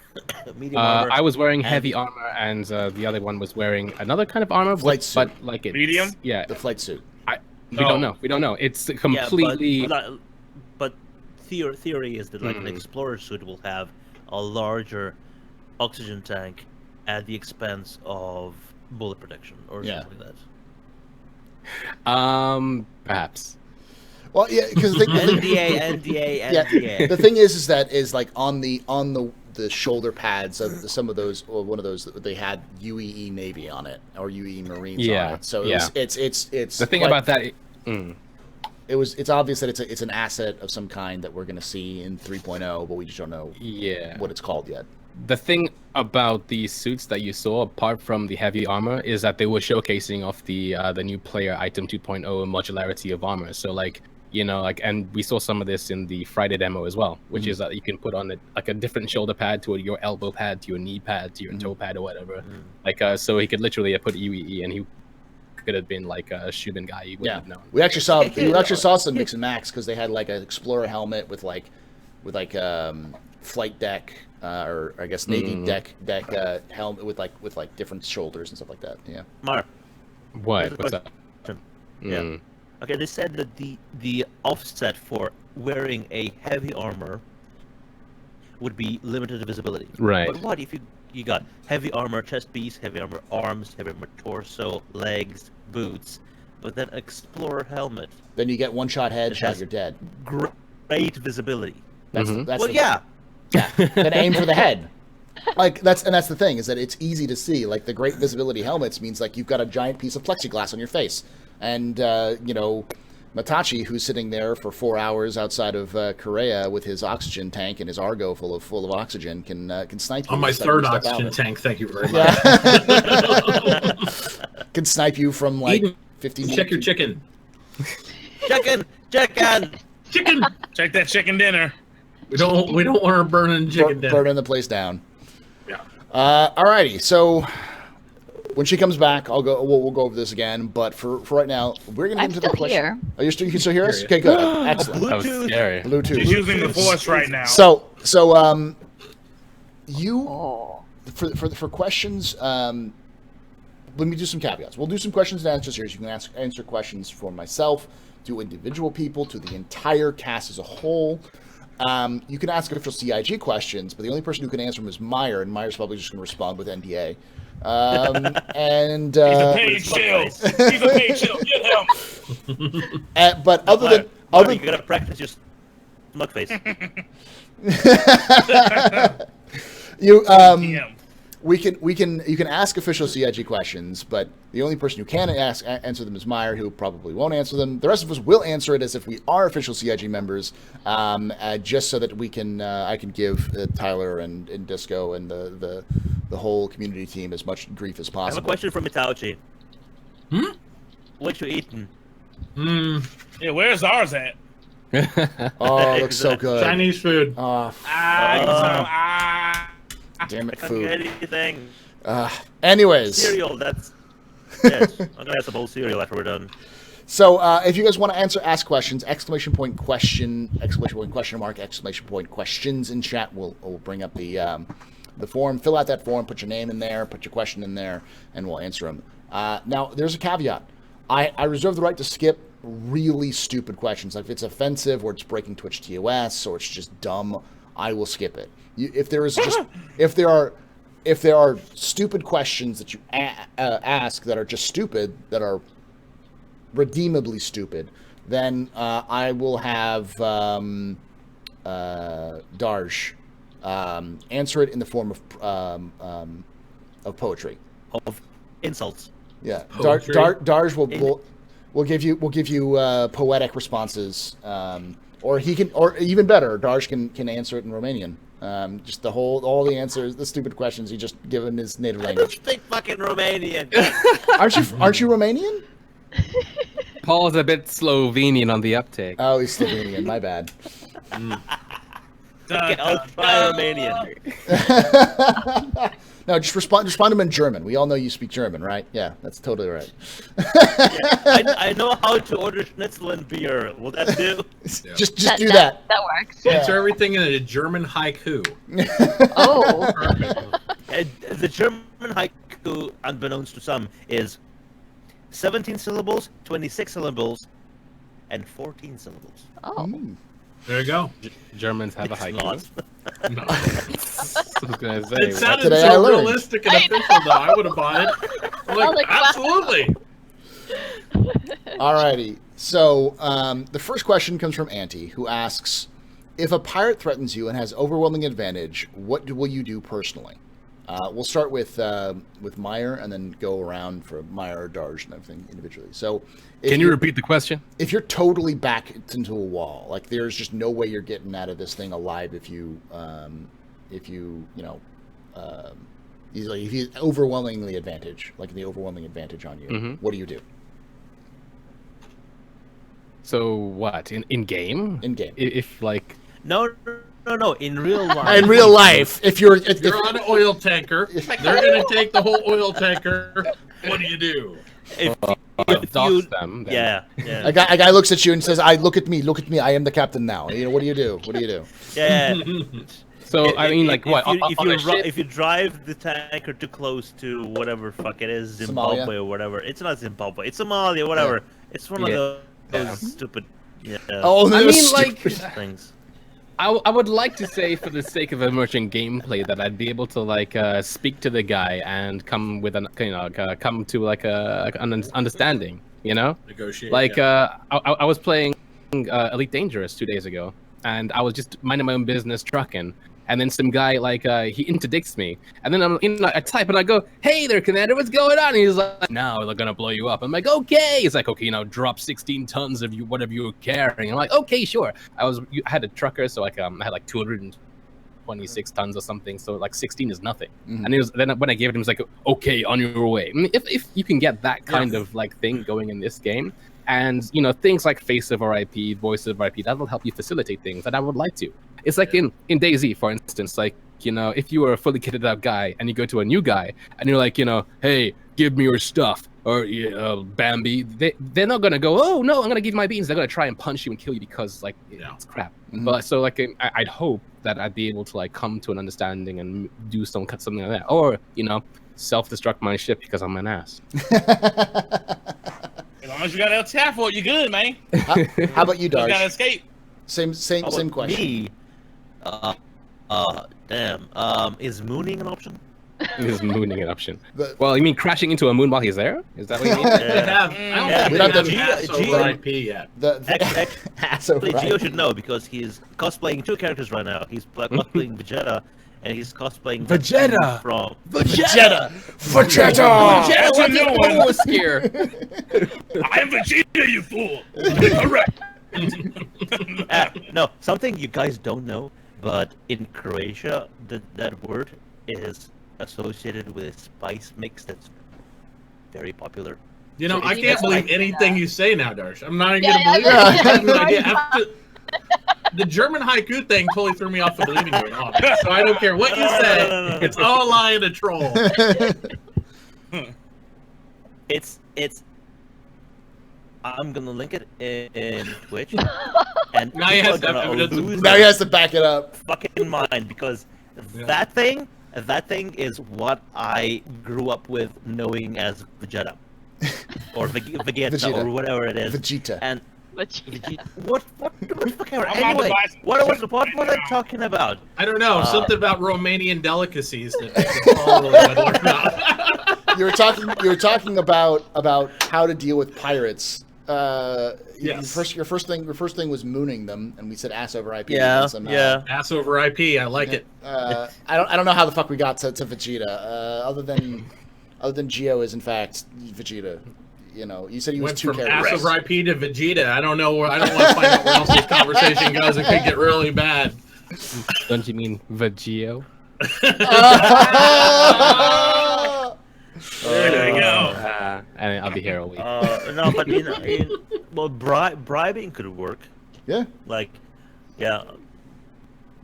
paying a toll. What? Just paying Yeah. paying a toll almost. Yeah, exactly. Yeah.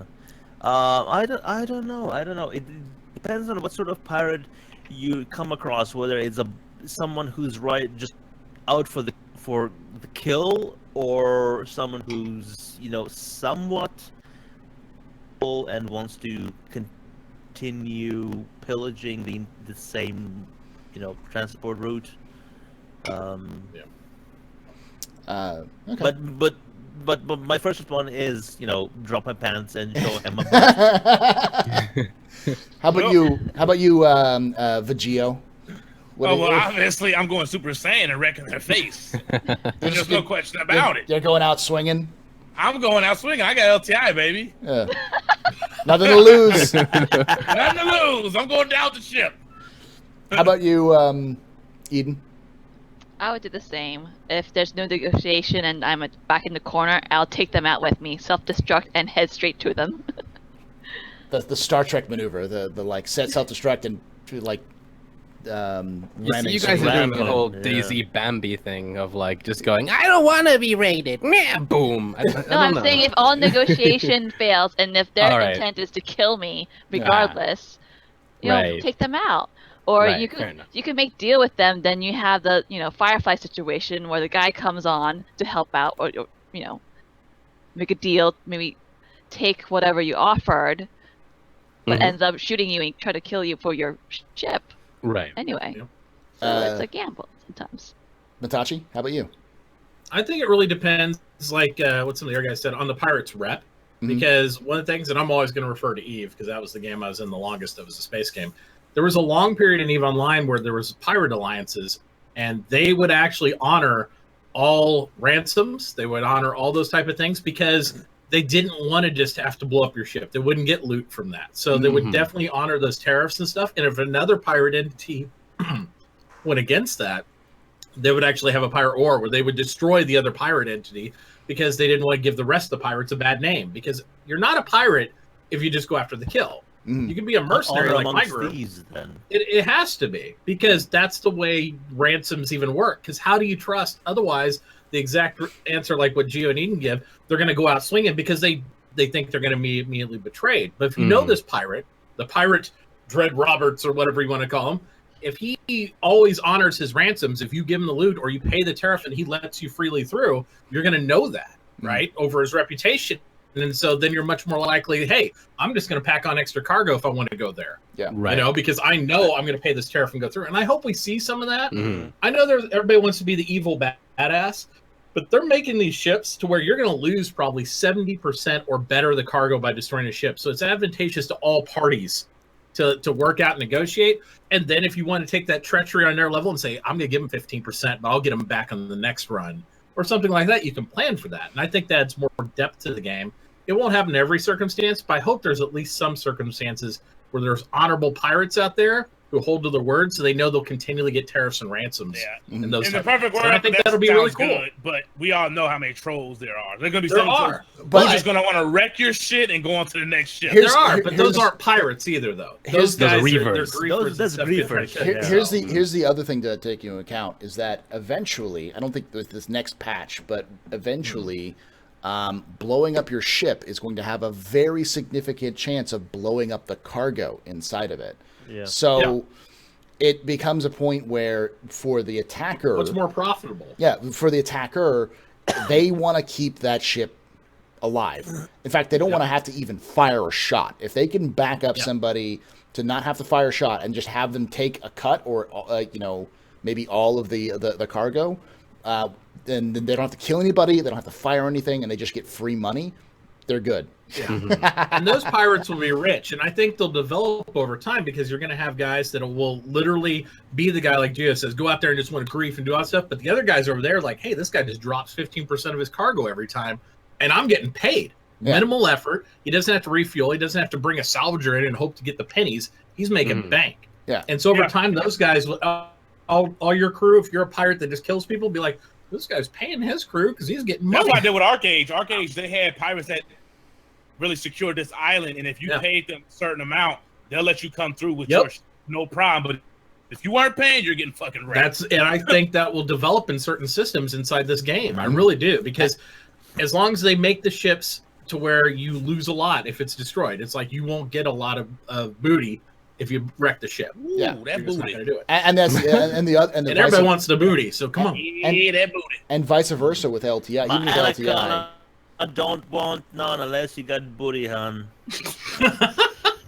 that works on many levels actually because Anaconda is a It's ship the that can be Romanian dangerous. version. So. Yeah, it it's is. the Romanian version. Oh God. Anyways, so Next question. my whole thought to that was also there's two things that I would have done. First off, I would negotiate. Negotiates didn't work. Negotiations, and as I'm negotiating, I'm on my Discord being like, "Hey, I need someone to help me out. This is where I am. Please come over here." Because if the longer you can stall them, the better chance you have someone to help you out. So if they have the advantage, you can flip it. Alarm.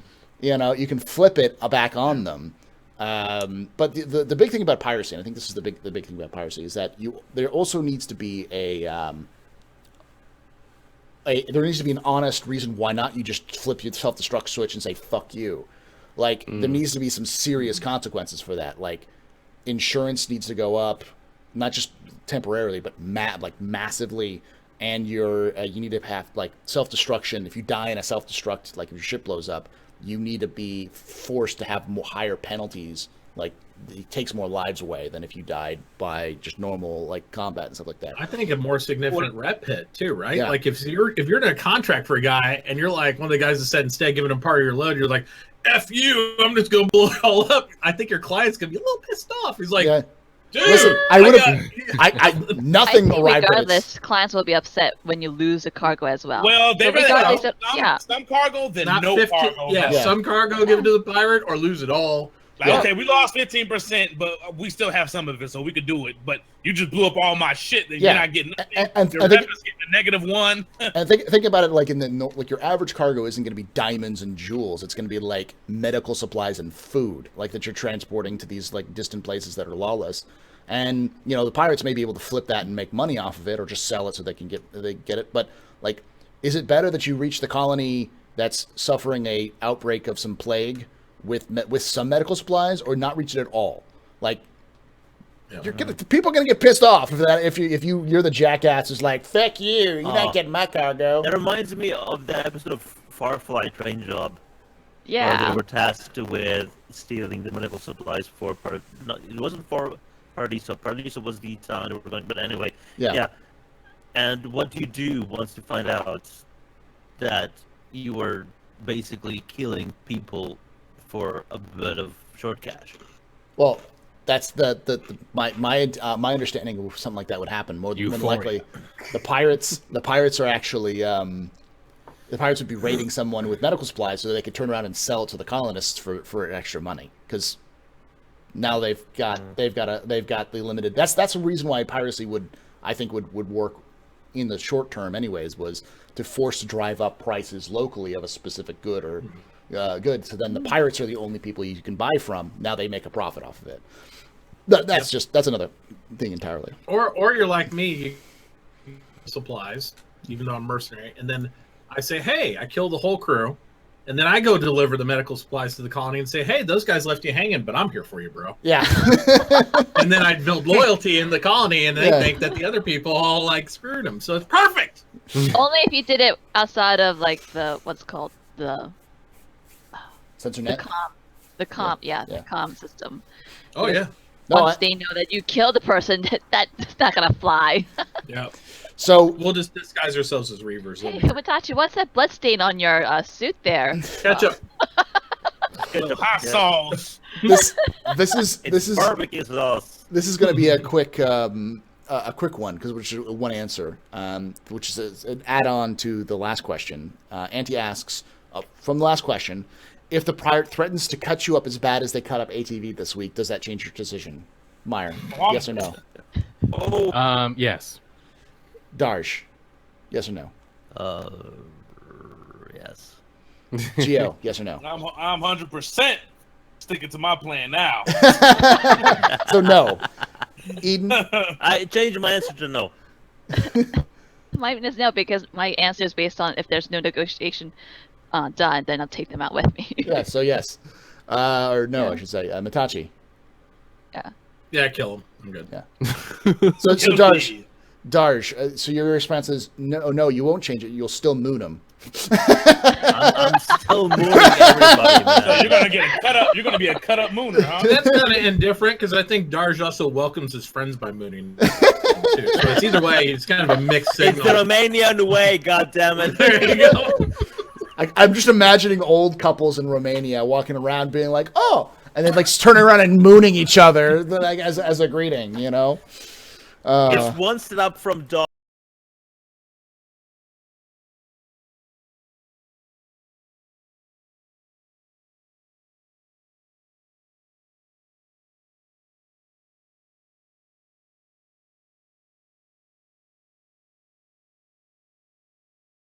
Your original like throat freezing your Paul pose. keeps it in a bottle. I show up on these shows. Down. That's why. He's holding it ransom, so I have to come here. The other question I'm not going to answer Papa Dolvek because it's dumb. Please give a 3-hour-long game changer ship speculation. I don't give a fuck. Like, let's wait for the fucking ship to actually come out. I'm tired of speculating about what ifs when we have literally almost no information. Yes, there was more information on it's a We flying should just bacon keep playing with factory, Ben okay? Lesnick. We should just keep playing the hot or cold because that's what they did on the Happy Hour. It's like, oh, it's not yet. Okay, just let us know when we're close, Ben. Yeah.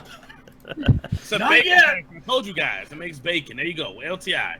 Next question Interdicture. comes from Spaceship Training Wheels, who asks, what do you think the must-haves for 3.1?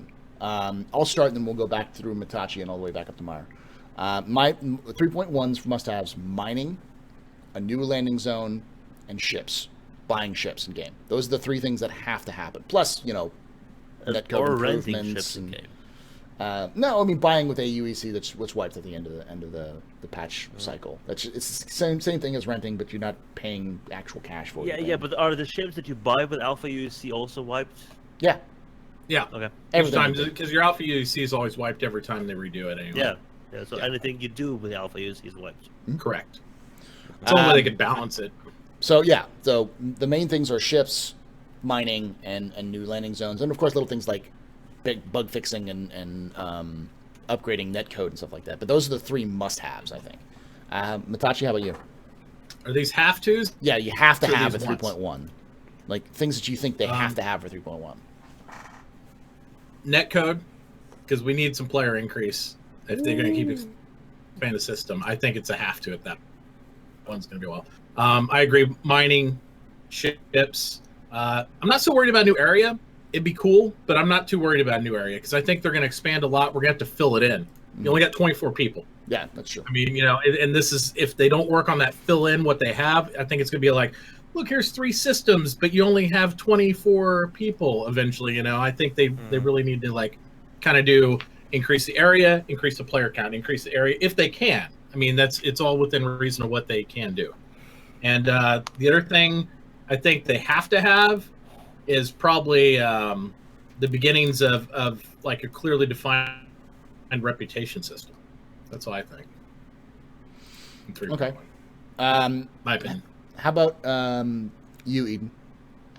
I don't think reputation system in 3.1 is necessary because I don't think there's enough NPCs and other things to provide for that reputation. But mining, I definitely agree. And what would be really nice is to have, female models. Maybe that's asking too much. Oh my god. Maybe. It's a have to. You have to. I think that is a have to actually. I didn't think about that. Stop fucking hearing about it. They have to. Please. Honestly, I think What are you that's doing, Paul? What are you doing, Paul? I'm trying to make Eden Star not tiny compared to the giant heads that are around her. Let me scoot closer. Yeah. What's the matter? I see nothing wrong here. Yeah, now we all have to warp our perspective. What are you talking about? But no, I agree. I think I forgot about that because I keep thinking that 3.0 is going to have female character models because they've delayed it for as long as they have. But nope. Yeah, I think that's true. Nope. Gio, how about you? VoIP. VoIP? I would love to have. We need some VoIP. VoIP. We need the voice. The voice. Okay. So we need Spectrum integration. That's what you're saying. Yes, I think that needs to be in there because I'm tired of typing on the keyboard. I just want to talk to people in the area, and that'd be much easier. How about you, Darsh? What's a must-have? What are your must-haves for 3.1? Well, things that haven't been said already. Carrick? Can I say Carrick? Carrick? You have to have the Carrick? Yeah, I gotta have the Carrick. Oh well, yeah, you're gonna. That's next year, buddy. I know, but 3.1 is next year. I think 3.1 You're right. You're right. 3.1 is coming next year. Yeah. So. Yeah. But other than that, female models, yes. The ability to get lost in the expansive universe of what we'll have, even if it's just the standard system. But I want the ability to, not like a function, but maybe something goes wrong and just end up somewhere where you weren't expecting, Ah, and you're fucking lost. because I There's get lost huge- in the game any. Yeah, exactly. Yeah. I'm just But- saying, like, Or maybe some way for systems to go to break, even though they're not physically damaged. So ship malfunction. like navigation basically, system to break. That'd be cool. Oh, like and internal send you components to a stuff. wrong location. Yeah. Yeah. Yeah. Okay. It'd Yeah. be pretty sweet. I mean, like, and it's something that could be done because of item 2.0 now Yeah. being implemented. If like you take damage after a fight, and you're like, shit, avionics are bust. Yeah. Yeah, I that'd be support really you. cool. I think that's. Oh no. I think it's And the you point. jump, Yeah. but it's not in the way you thought you were gonna jump, and you end up on a complete different side of the system that you thought you were.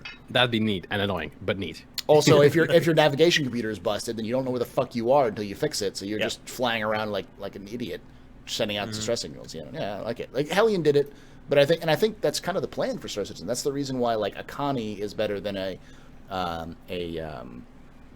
Cutlass long term, because a Cutlass, in order to fix some of the components, you need to actually EVA and fix the stuff because it's on the outside of the ship. The access points are on the outside of the ship.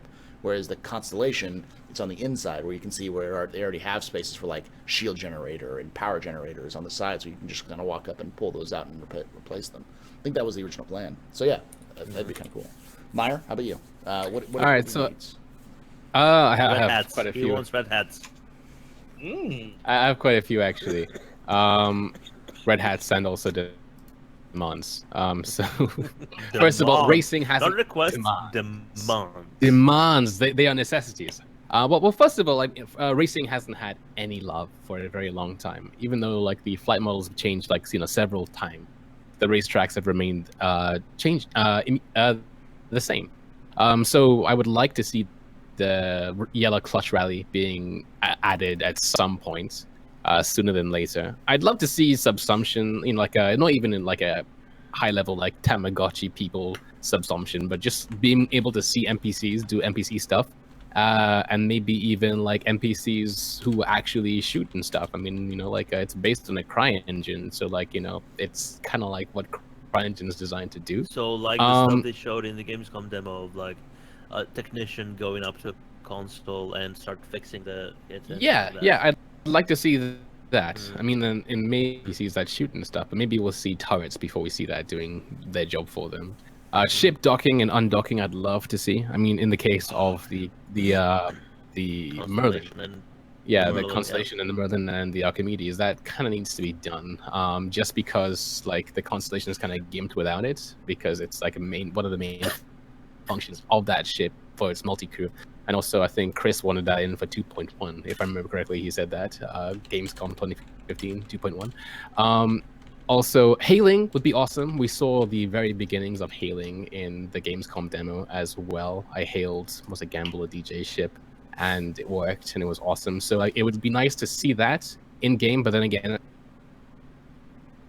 I guess integration would be awesome for all that to work. Twitch integration. And then lastly, yeah, Twitch integration would be something interesting. And because it's Lumberyard, which is an Amazon product, and Amazon owns Twitch, yeah, even like an overlay for Twitch.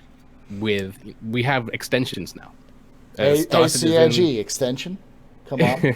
Yes, and lastly, beacons. They're masters Beacons. of extensions. Bacon. Yeah, beacons, player beacons, and otherwise, to find people who are lost, to find people who have broken avionics and don't know where they are. Yeah. They need to put up a beacon. If I'm falling out of a Cutlass, I'd like to put up a beacon so someone can catch me, that kind of thing, Yeah, Or Mario, even like you made me buy the Tumbrel with a beacon capability just because you want the beacon so badly. Yes, and we need the And I- beacon and so I that got like, it, when so- when you're exploring, like, and you find a point of interest that is just amazing. Say it's an amazing thing because like it's the only part of the planet that people have found so far that has like a long tract for you to go trench running and stuff like that. Like yeah, those are my I ones. agree. I 100% of these. think honestly, more than Yeah, likely, we're just all of our actual our needs, I think, are actually probably about the right. Here's the thing, though. God damn it, Darsh. Remix. Mine Yeah. does. It's like that door, like when you were a teenager and you needed to sneak back inside, and the door just had to go as you opened it, trying to be sneaky, you know. Right, and as a kid, you had no idea what the fuck WD-40 was. Yeah. Yeah, I didn't. Well, the main thing that really needs to be here for 3.1 is obviously toilets for the Cutlass. Toilets for That the is the number one concern.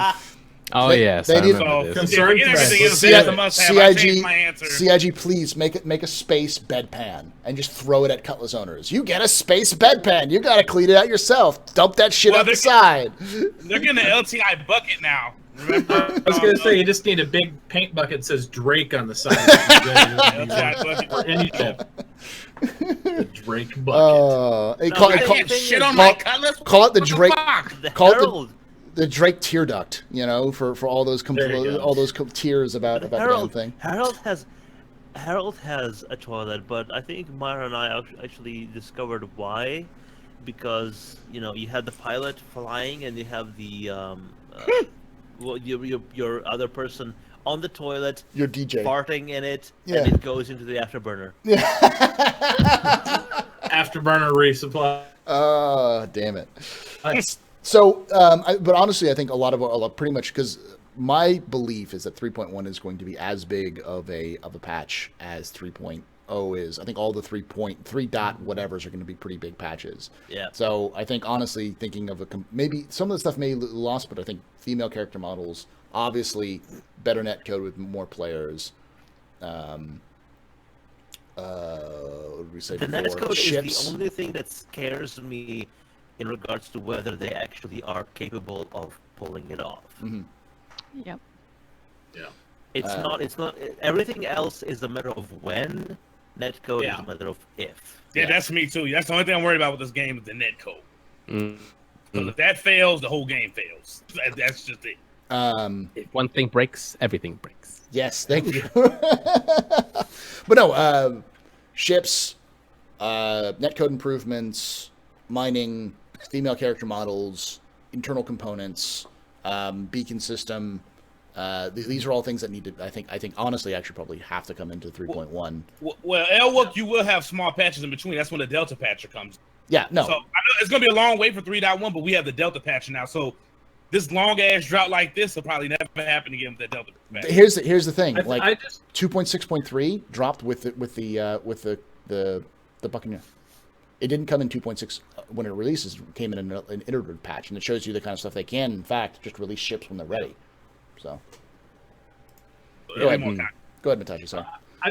I was just gonna say, hopefully, I'm more worried about getting the Delta patcher in right now in the immediate future than anything else. Hopefully, it works well when they drop 3.0, and hopefully, we'll see weekly bug fixes. I'm not worried as much about it dropping content initially, but I think just being responsive and like fixing more things. Because let's be honest, like over this whole year, we've seen 3 interim patches with 2.6.1, 2.6.2, and 2.6.3. And yes, they added like ships or something like that, but they can add ships anytime.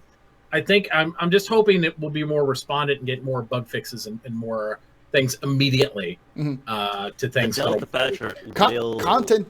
help. Yeah, content is important though. Like look at It is, and I agree. But look at PUBG's. Oh, yeah. fixing stuff so it works Yeah. is probably more important than them continually adding content week by week. A monthly content update would be nice. Yeah, no, but look weekly, at weekly bug fix and monthly patch Yes. of Yeah. content. Yeah. think about That'd be good. think about how PUBG when they do their kind of routine drops, they do fixes with new stuff like new weapons or armor or pieces. I don't think they. I think they've just done new It's weapons. almost like they but- do it every 3 weeks. PUBG is also, we always have to be fair, we're comparing a lot of PUBG. PUBG is I love it, but it's a very much smaller game than Star but, Citizen. but there is It's like there- this against everything. Yeah, but there is So- a legit comparison because PUBG does a good job of doing bug fixes with adding in 1 or 2 small new things that they added into it and doing some adjustments. With the Delta Patcher, in theory, CIG could do the same thing. They could release, when Jay Lee finishes that sweet new armor design, then that new I sweet know, Actually, quit holding us up, Jay Lee. Yo, God damn it, Jay. Jay Lee's fault. Jesus, Jay Lee holding 3.0 hostage. Jay Lee's fault all along. Jay Lee. Yeah. And he's in One chat minute right now. No, Right, but I Jalen? agree. I think you get more content updates and things of that nature. But I think to do that for this scale of game, they almost need to maintain a constant test server, like a current test server to issue that out to Evocati on a regular basis, not Or a once every 6 PTU. months, but keep them testing. And they could reel stuff back that we in the live server never even see. Let them use them as a larger QA body beyond them to help maximize effectiveness. An experimental branch, if you will. Well, that's what I'm saying, because look at how many bugs they identified through Gamescom. Just letting people play it. That was a huge advantage. The graph just went. I think.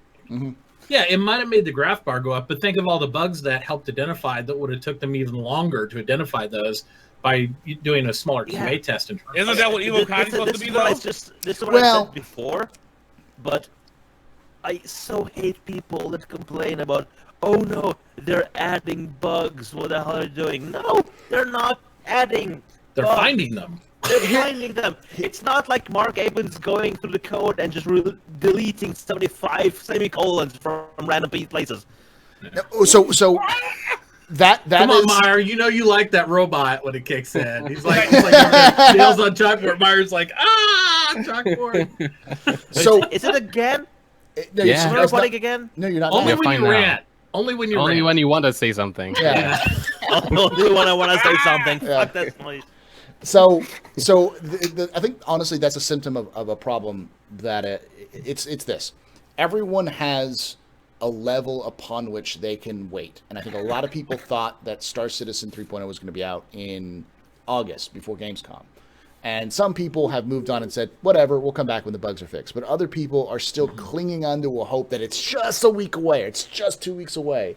And as a result, they end up getting pissed off when they see more bugs because they still want to believe that it's 2 weeks away and not 3 months away. So I got my eyes set for April. That's where I'm at for 3.0. you're more pessimistic. That's than how me. you got to do it, people. Yeah. What does your scouter see? In any case, Paul, what Robot. was the bottle you wanted? Robot. Throw a bottle more like. Oh, no, he unfreezes things. Correct. You're muted now, but Okay, I'm back. yeah, you're good. Yeah.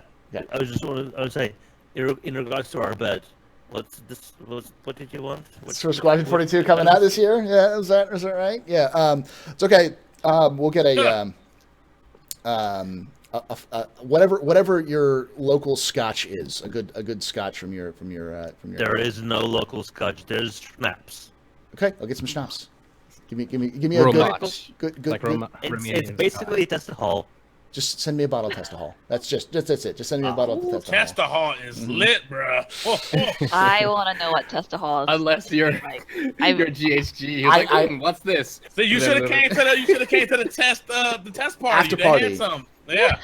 Didn't know about it. Oh, you said it's not the best fucking party ever. You never know. So you may have had a better choice. I remember you were talking to Aaron, so yeah, I kind of wanted to stay, but I was like, Test, Aaron, I don't know, confused. Well, I got Forrest and Jay Lee smashed on Testahol at that party, so that worked out. Yeah. I gave them hangovers. I personally gave half the fucking LA He office doesn't a remember hangover. the test. But the photos don't lie, Jay, so don't worry about Not it. in these videos, but we can't show them because TOS. TOS. He was already slapped that set console. You just added on to it. So That's always scary things when you hear Jay Lee says, "I just remember Paul's face."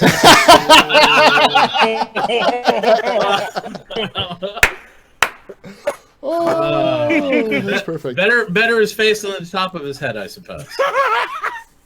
So next question. Just to answer, Testicle 1.0 was pear schnapps, and Testicle 3.0 I think is going to be peach schnapps, but Testicle 2.0 we're skipping because we had a batch, and the brewer we were getting to actually make it fell into the vat and drowned in it, and then he during the cremation process he actually burned for 2 weeks. He Wow. powered the village for that long. He powered the And the raw village for fuel. 2 Yeah. weeks. All right. So this next question isn't a Star Citizen question, but I have to answer it because this is the best troll name, one of the best troll names I've seen since last week. The question is from It's Your Boy Skinny Penis, who asks, It's your boy Skinny Penis. All right. for your for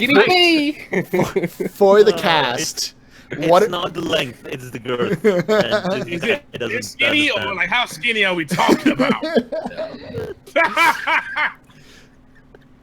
he asks for the cast, what are your thoughts on X4 Foundations? I don't know. We'll go around. We'll go pretty quickly. My thought is, just it looks like X Rebirth slightly better. What is X4?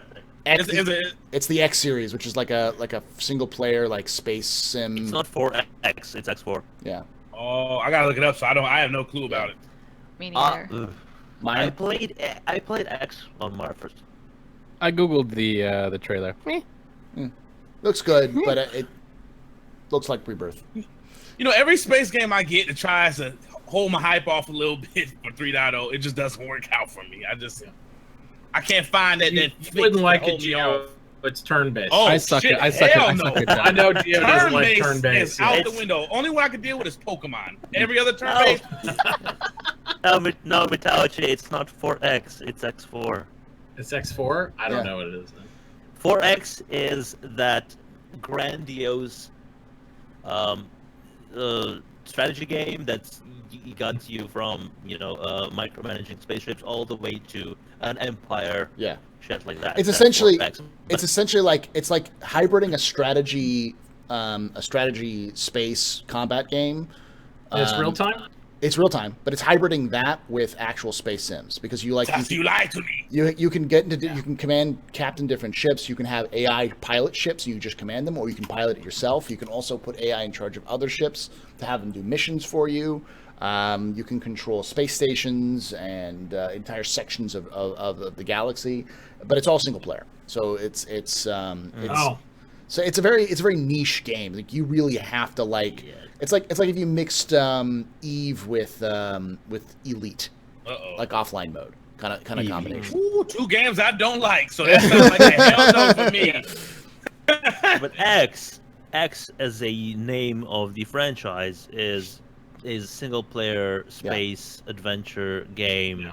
that's been trying to do something, but I have let me pull up my fucking Steam library. They've been trying to. I have Star X Citizen Beyond the themselves. Frontier, Extension, X2 The Thread, X3 Reunion, X3 Terran Conflict, and X3 Albion Prelude, and I didn't like any of them. So yeah. Well, it's very niche, and some people love them. People love the X series to death, and some people. But it's one of those series that I've never seen someone who's just like, eh. I've seen people either say it's the best game in existence, a game series in existence, and people are like, it's crap. So I haven't seen much in between, or if any in between for that. So I think for me it's just somewhere in between. It's The only X I acknowledge is X-Men and X-Wing. Professor All right. X. what about Professor X? Well, he's part of X-Men. yeah. True. Next question comes from Edgy Meme Bear, who asks, "Did any of you eat peanut butter today?" No. You know what? I Now I was want some offered- fucking peanut butter. I got some fresh jelly though. I'm gonna have peanut butter later because I'm hungry as shit right now. But I was actually offered homemade peanut butter today, but I declined it because I don't like peanut butter. Holy fuck! I wish you Get out. send it to me. don't like peanut Hey, butter. I mean- I eat pizza with a knife and fork. I should. Let's see. Oh yeah, you're a he's fucking completely communist. out there. Holy shit, I- man! I was gonna I'm say, not a fucking peasant. That's what I am. He's a proud Romanian. A proud Romanian. elitist. Proud Romanian. So next question comes from Gundam Citizen, who asks, "Do you think CIG will have space mines for like blocking enemies from forming, from following you through a wormhole?" They've talked about mines in the past. They've talked about That a mine was layer. that was a ship concept sale, but it didn't win the vote. Yeah. Where you could set a minefield. I think that would have been cool. I thought that was going to be the game. It was in Wing Commander 1. You had mines in Wing Commander 1 you could deploy from your fighter. So yeah, I think they'll have mines. I just don't think it's ready yet. Because it requires like persistence. Like if you drop a mine, it's got to stay there forever. I've talked to some people that think that's the game changer ship, but I still don't vote think so. interdictor. No. I like the interdictor. Ship, so it's I like the Star Destroyer. What was that? Was it the Vindicator in Star Wars, where it was like the the giant interdictor for Star Wars. Yeah. well, the game changer's already been confirmed. Though, ain't it? Though it's not a combat. That'd be in a combat. It's they haven't confirmed exactly what it is. They said it's a game changer and it's a ship. That's all they've really said. It's not. I haven't heard anything about being civilian. I heard someone say it was a civilian ship. I mean, a mine-laying ship would be a game changer in the fact that right now you circle straight for your boom and zoom. Well, you can't do either if there are mines in the way. That's right. Mines are the most annoying thing in Wing Commander games. They're so fucking like I want to rip my fucking hair out when I have to go through a minefield. It's really one of the few things that's a static area denial type weapon in these games. I mean, so you could argue that turrets are. Yeah, they're saying the mines. Yeah, it's a civilian ship. That's what Ben said Wednesday. So well, no, an interdictor is still a Star Wars. Boba Fett's mining. Well, the thing is yes, but the thing is, like an interdiction ship is still not a combat ship. It's still a civilian. You can still be a civilian vessel. It's just not designed as a. Yeah, I don't know. But we're all wrong. It's probably something like when they come out with it. We're all wrong until it's gonna be a sandwich ship. Yes, or it's a roach coach. It's a roach coach. All right, you just fly around and serve food. We have to remember this is Ben though. What's a game changer to Ben may not be a relevant game changer to anybody else. Like it's a game changer. Ben said so. I'm like, well, Ben, you maybe. I love Ben. Honestly, I think someone floated this. The Winnebago, and simply just this is the reason why they. It's really. CIG is not subtle, and they don't do a good job of being subtle, but no video game company really is. And so when Ben's like, it's a game changer, I'm not telling you what it is, it's a fucking construction ship. A ship that lets you build outposts or space stations. That's what it is. That could be a civilian ship, yeah. That is a civilian ship, you know? That would or a change garbage the game. cow. Yeah, and that would change the game. So or a fishing ship. Oh my god, I would love to start building things with that ship. Start filling out my refund papers. If the fishing ship's the game changer, that's it. Now I can catch wide mouth bass. It's all right, amazing. so this is actually a good question from another great name. A multicultural meat spin in your mouth asks, in the Metro game and book series. I remember him. There were watches that let you know how much oxygen you had left. Will Star Citizen have something similar? Yes, on your HUD. Well, yeah. On your Bubba Glass. It's called, it's literally a watch that tells you how much you have left. Yeah. Yeah. It's also going to be on your helmet for certain helmets will have the oxygen meter on it as well. So. I've got a silly question too. You know how the Samsung Galaxy X7 blows up? Can you get like a movie glass that does the same and it blows up your wrist? And you mean the Note 7? Because I have the S7. I had to turn my Note 7 in. It was one of the shittiest days ever. Yeah. Dude. Yes. Get an HTC, man. Fuck, you're an HTC. Oi. Fuck you. Next question HTC's fucking amazing. Next question comes from. Shitty marketing. Amazing device. I always screw this name up, and I know he's probably a regular in like Meyer's channel or Matachi's channel, but it's Gildis Atter, GLDIS ATER. I don't know how to pronounce that name, so I always say Gildis Atter, but asks, are there? Type it. Oh, I see him. Yeah. You should ban him. He said iPhone master. Yep. Gildis asks, are there any mistakes that other space games, Eve, No Man's Sky, etc., made that you're worried that Star Citizen might repeat? I fucking hope that the CIG devs pay a lot of attention of what their competition, relevant or otherwise, are doing, and how that reflects in the community. and steer well away from that. I don't necessarily think we're going to see any mistakes because they're learning a lot of them, but there's going to be some things which people will say are mistakes that they're trying to learn from it. EVE players probably won't really like the idea that the economy is controlled. It's not a free flow open market like EVE is. I don't know if that's going to be a big deal. I agree. There's some people that really enjoyed the free market economy of EVE, but I think in EVE, the thing was there's a elite few who manipulated and controlled it. So I think as we get into Star Citizen, people won't be so hung up on that fact because they'll realize that it's more even for the common guy to be able to make just as much money off of the same amount of effort as somebody who has, $1 billion UEC or something like that. Whereas in EVE, I could literally, if I had all the money, I can go in and buy out the entire market. You'll have AI and other systems in Star Citizen that will help mitigate that fact. You'll be able to influence but not market manipulate to the same degree. The one thing I hope they continue to do, which they've proven, CIG has continually proven that they will not go down the road of CCP, the developers of EVE Online.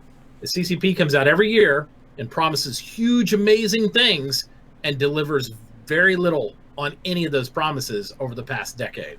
Well, they've promised walking around stations. Didn't happen. You end up locked in an apartment with your avatar, and that's it. They promised are you talking about FPS they don't fully integrated. They don't under-deliver is what you're trying to say. They promise it may take them a long time to get it done, but they generally... For CIG, yes, but for CCP, they just didn't deliver. They'd say, oh yeah, we couldn't do that, never mind. They'd have a huge Fan Fest festival, show all this shit, right? And then they come out next year and be like, oh yeah, we're not doing that. CIG doesn't do that. It takes a long time for them to bring out what it is, but they continue to work hard at it, and they don't just give up and give you bull crap. They want to give you the game that they try to envision, they try to show you. So, but CCP just throws in the towel and it's like, yeah, we couldn't do this player-owned POS thing that we were going to do. We're going to do these individual towers, so we decided to do something else. But look at this. Never mind what we said. Yeah. And nobody holds them accountable like they do with CIG. Yeah. I hope CIG doesn't pick up the bad habit of charging for shit like multi-crew or landing on planet like some games do, Elite. So I hope they stay away from that type of stuff, splitting up their community. That is actually... They've always pledged that's never going to be the case. Yeah, but that was always the case with Elite. That's a serious concern, though, with long terms, because microtransactions are becoming essentially the standard. Like, please, Jesus, I don't want them to see this. To do this. Do not put a fucking loot box in the game. Every fucking game is doing loot boxes now. Rocket loot League, boxes? PUBG. I love loot boxes. I like loot boxes Mordor too. But is doing it. In Star Citizen. I hate It's a them. single player game, and they're adding loot boxes. What the fuck? There's so many games out there that are adding loot boxes. Even fucking Destiny 2 has loot boxes now. Destiny 2 has loot boxes. Oh, I gotta told you that. Yeah, which is Destiny 2 is gonna be a microtransaction city. Yeah.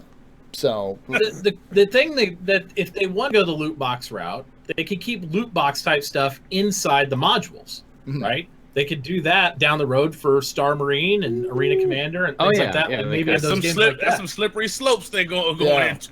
But the thing is, in the MMO, I don't think it makes sense. Yeah. It just doesn't. But in the single player, people use loot boxes and things like PUBG and everything to augment that it's not just a match-based game. You have these other aspects you're playing for. CIG doesn't need to do that in the MMO because they have customization opportunities with everything from clothing to your ship to your gear to everything. They can microtransaction the hell out of it for cosmetics, and we'll buy it because it looks so good. Think about all the ship paint jobs you could microtransaction for. Right? All day. I'll buy them all the time. Well, and here's the crazy. I'm happy with them. Here's the crazy part about this: the skins, which I really like, is that skins aren't skins in the sense that you can't change the colors. You could change the fucking colors on the skins once you purchase them. They're more like patterns, which I really like. At least that's what I'm assuming. So you have you want a black and yellow test style Aurora, you can get a different skin and turn that into a black and yellow one. You want It'll your be black and yellow but different pattern. Yeah, exactly. So which I really like, but that may be a little different. I don't know if that's still the case or not, because that was always what I interpreted from them showing off skins, but also showing off color palette changing. So, but yes, next question. From Darth Spock, specifically from Meyer. He asks, I asked this for Sergeant Gamble, and I'll ask you. How much did atmospheric effects affect your flights? That's a good question, actually. It depends on the ship, really. The more aerodynamic ships, like the Gladius, didn't seem to be affected half as much as as you'd expect, than the less aerodynamic and the heavier ships, like the Prospector and the Cutlass. The further away from the planet you flew, the less those effects kind of seemed apparent, because, of course, you're leaving the atmosphere, you're leaving the gravity of the planet. When you're up in space, perfectly simulated, you say? I wouldn't say perfectly simulated, not yet. I mean, as you would expect. Right, yeah. I didn't even know that was in there. So for you saying that now, I'm really concerned with the atmospheric stuff, because ships are just in that 3.0 demo. They were just flying on Nilly Willy, looking like they were still in space. Oh, no. So, like, but again, I mean, you're in 2947 or whatever. So, like, they've got something on point. But the moment you take damage, then you got some issues going on there. Like with the Prospector, if you're like flying in a straight line 5 meters off the ground, then your ship trundles, and it's very hard to go in a straight line, and you need to keep counter steering to keep you going straight. Same with the Cutlass. With the Gladius, you can go straight and smooth like an arrow. The moment you lose a wing, then the weight balance changes and everything, and you start needing to have to counter steer and to counter roll to keep yourself up. And it's really neat. It's really neat. Sounds great. And so, I mean, you say the closer you are to the ground, the more trundling will happen, and the further the less the ground effect. Yeah, sounds great, but it didn't look great because the ships were just hovering, shooting at the ground. Yeah. So the hovering thing, I suppose, is probably something that they'd fix. Again, it's to do with the maneuvering thrusters keeping you up and stuff. If those thrusters get damaged, you can't do that. They only need to tweak a bit of the inertia and how quickly the maneuvering thrusters can counteract the movements. Yeah, I agree. Instead of just like doing this, they need to go like smoother. I agree. I like the way the Idris came in. It came in beautiful. It looked like it hovered in the thrusters, and it had the tilt forward, go up to go in the sky. It wasn't like the rest of the ships that were just flying around on the Idris gave it a sense of weight to it that we didn't see with the other ships in the demo. And I will say this as well. I think a lot of people are saying they want like airplanes in atmosphere. I don't think you're going to see airplanes in atmosphere style. I would settle for helicopters. And if you think about people like, it's unrealistic. Helicopters can hover. Helicopters can do full freaking like barrel rolls, and there's still planes that can hover too. Yeah, well, there is. You got the Harry. I mean, there are some jets that can do it and stuff like that. Yeah, that's true. But I just don't. Every ship, like especially for the people who are on the ground, yeah, but like a helicopter can actually hover like a helicopter. Helicopter can go backwards, left and right. It can go up and down. It can strafe left and right. A plane can't really strafe left and right. Even VTOL. Some of those ships don't have those thrusters though. Like the Gladiator, I haven't seen the maneuvering thrusters that keep it hovering like that. So some ships have it already, but some don't. Yeah. So that's why you would have to decipher which one you're going to do. Like Darge says, I mean, like obviously some things need to be tweaked because you can just kind of like turn the throttle down and peak down, and you don't like sink down because the maneuvering thrusters are too efficient, I think. But at the same time, if you turn all the power off, then it breaks. So we know that that's in, and it's not like it's just like hanging there because it's just space. The gravity is affecting the ship. The maneuvering thrusters are just far too efficient. It's the future. I don't know. It just needs to be tweaked to make it feel. And Pappy Boyington, I'm not saying like a 1-to-1 helicopter. I'm just saying it feels like a helicopter. Even if it just felt like a helicopter with its inertia and like how it moves and stuff like that, it would be a little bit better than the kind of floaty feel that it has. But that makes me feel better to hear Meyer say that you actually feel the impact of the atmosphere. I don't need it to be like real life where it's like, I'm going to crash to the ground immediately and I have to worry about my aerodynamics with the wind going across the wing perfectly and all that. But it's good to know that you feel the difference between the atmosphere and space. You're not just going to hover and get out of your ship and your ship's going to float there. Well, I mean, if they're going all extra with the stamina, you got to go extra with the atmosphere. You actually even move faster the further away you are from the planet too. So like, there you go.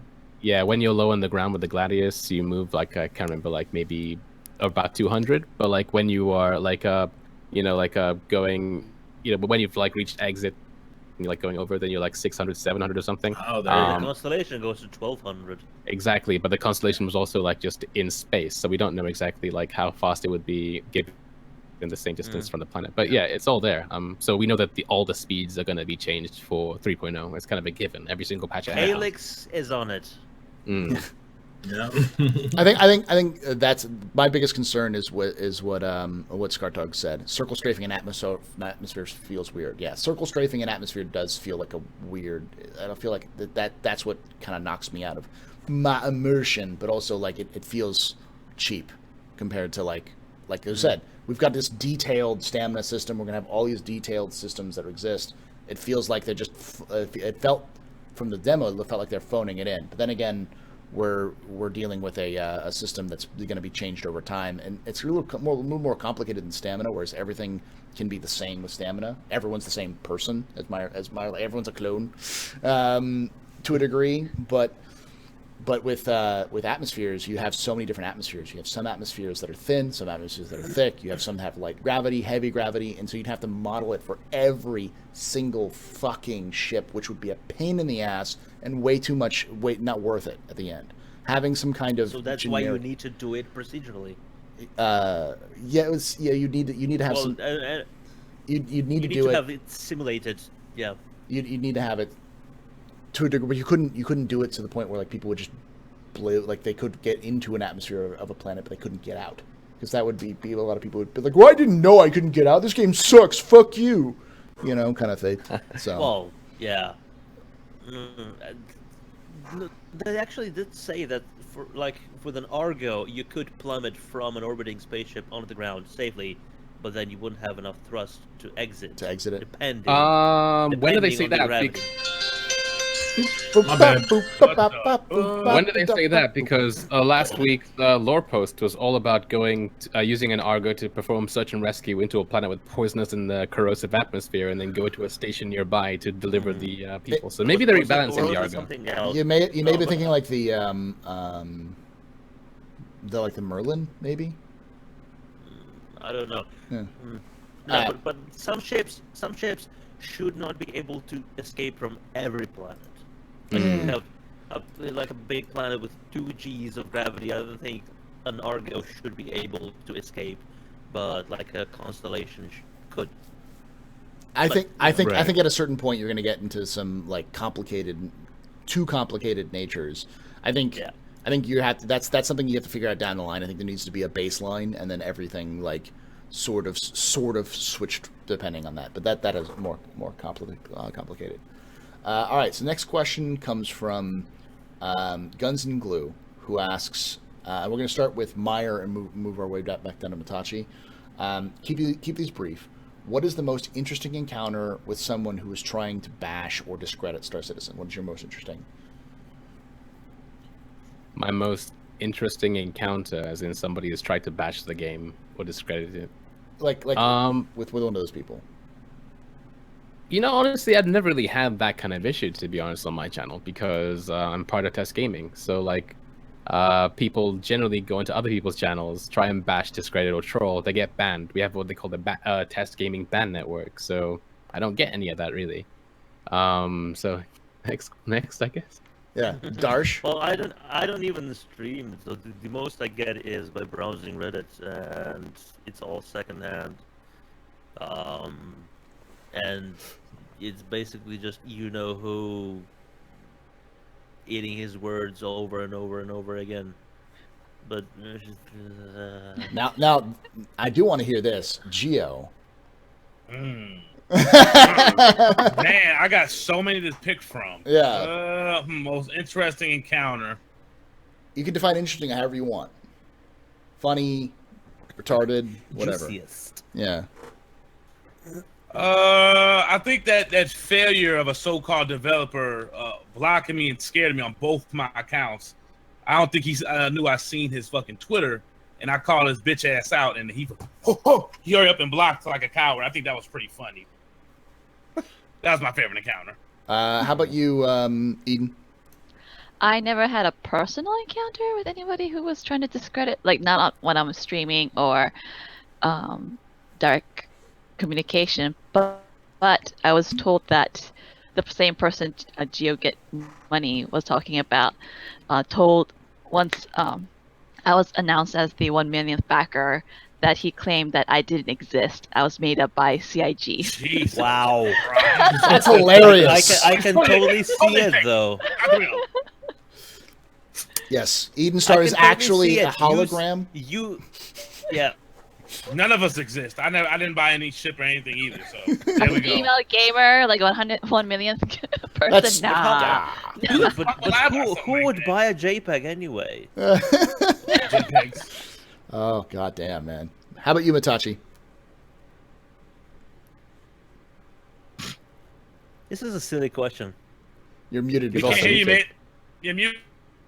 Sorry, I muted myself because I had the phone going. I was gonna say I have several, but I think one doesn't really stand out. We get people every week that come in and they're getting smoother about it because they'll come in like they don't know about the game, right? And they'll like ask some questions, and then all of a sudden they'll pull some weird comment off of some forum from like 2014 or something and be like, oh, but what about this one incident with this one thing? I'm like, hey, and we'll talk about it. I don't mind trolls coming in there because most of them just end up leaving because as long as they don't get nasty or talking crap towards an individual or discrediting or saying something bad about a CIG employee, I'll let them sit there and discuss it up to a point. But usually they don't find any ammo or traction in our chat, and then they end up just going away because they just want to quote we're obscurities. And so I don't get mad about it. I'm just like, okay, go ahead. What do you got? It's like, oh, well, that's this. And then they just leave. I mean, because if you're not going to fight them and fuel their fire, they get bored really quick playing the game. And they're like, this game right here? Yeah. So I love trolls. And here's the I have fun with them on Twitch as well. Here's the thing about trolls, and I think I have a similar experience to you, is that the easiest thing you can do is simply just by saying, yeah, sure, speak your mind. And usually they speak their mind if people just don't argue with them. They say, okay, cool, you said something. Then they've let out their fire. They're waiting for someone to respond, and we were like, cool, whatever, dude. Then they go, fuck, that's boring. I came here to have a fight and to talk and be angry and like ruffle feathers. And if you don't ruffle your feathers, they end up going like, whatever. My biggest issue is I like asking them what do they play, and then I could really feed off that response. My biggest issue is I tend to go into teacher mode when someone quotes something that's wrong, and I'm like, that's wrong. And they're like, well, what? And I'm like, because this. And they're like, well, where's your source? This is my source. This is what they actually said. The most interesting one I had was a guy who came in and insulted the game and insulted me, and my response was pity. I'm like, oh, you're trying so hard. You're trying so hard. I mean, it's okay. You're almost there, but you just got to grow up a little bit, man. You got to grow up a little bit, and I think I said something like, you're acting like a 12-year-old or something like that. And the response was something like, well, I'm not 12.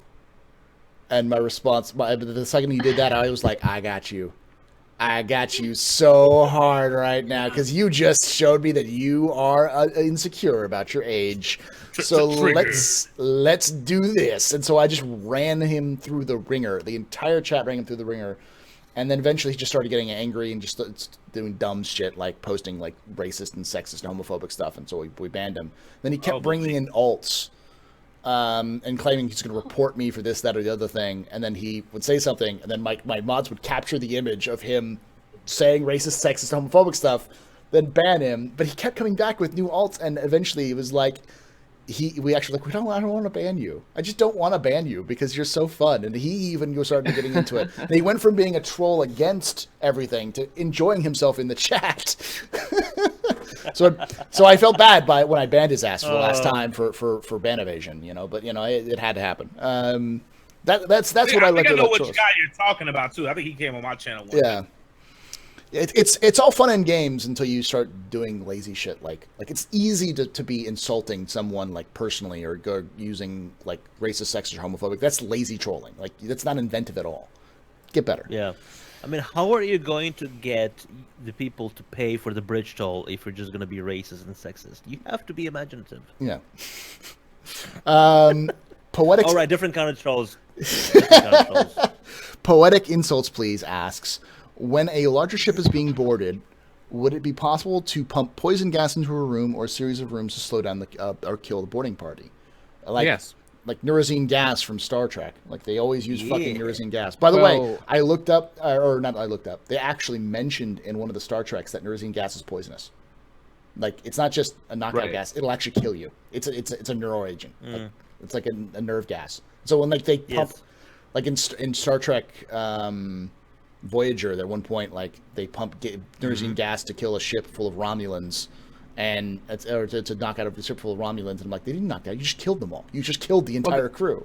Well, they are Romulans. Their biology is probably a little bit more Different. Oh, God damn it, Myra. Yeah, it's maybe lethal to humans, but to Romulans, it's like nap time gas.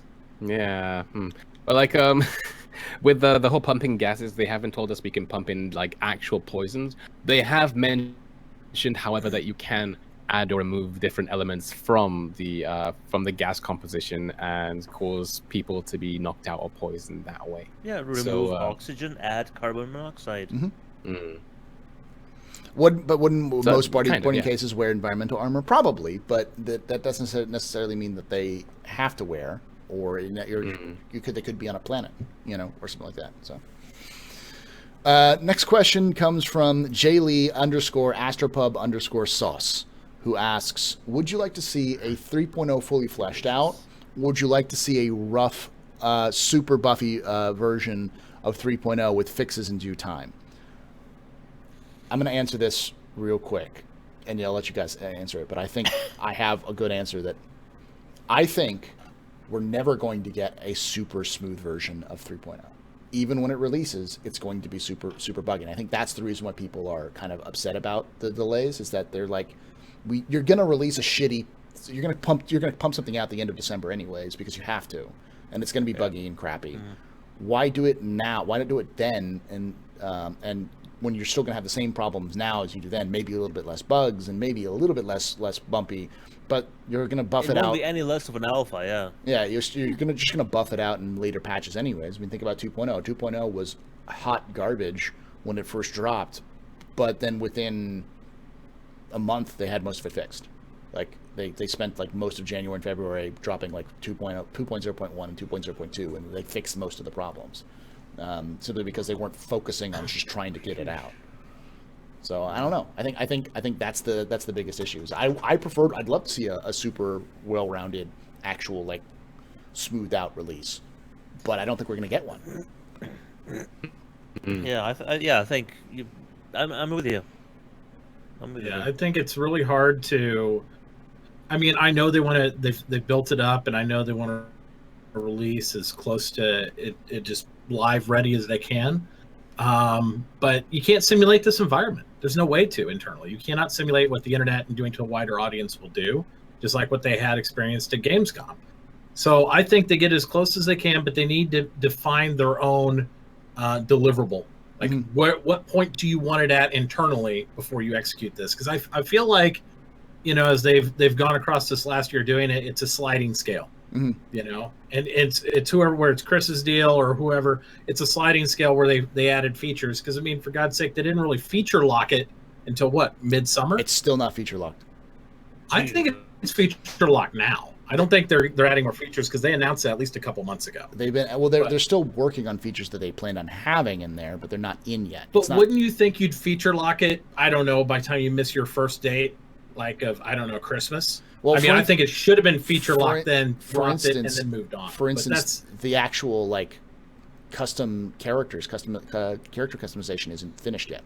It's not. It's a feature they want to add in. I don't think you should touch character customization until they get female models in. I don't either. I joke about the not having the female models. Who cares about focusing on your character customization when they're going to have to change it anyway when they add in a new model in there? Yeah. What about black models, Matauchi? I think I would be happy if they had no physical entities at all. I wouldn't care because I just want to change. You know what? Because they said. I was going to say do what they did in Summering. Yeah. Randomized. Just randomized characters. I'm fine with whatever. I'm not too worried. I know a lot of people really care about their appearance. I don't care if I have to play as a girl or any type of character. I'd play as Banu. I just want the game features to know that game plays in there. I don't worry about my self-identification in video games as much as some people do. I get that people do, and that's fine because that's their prerogative of how they want to do it. I worry about these gameplay features being locked so that way I have something entertaining to do, because I don't look at myself in the game that much. I just don't. I don't worry about that. Yeah, but the thing And is, I want they people to be able to do that, won't be but I think changing. gameplay is more important than what we look like. That's just me. I agree. But they won't be changing the entire thing once the female character comes online. Yeah. Because every animation and every juke and jive and whatever the fuck is going on, they're adding to the male skeleton. Yeah. When they add it's going to be just ported over. They won't be adding anything. I could have sworn they had something on ATV a few weeks ago where they said they had to redo the male model too to a certain degree.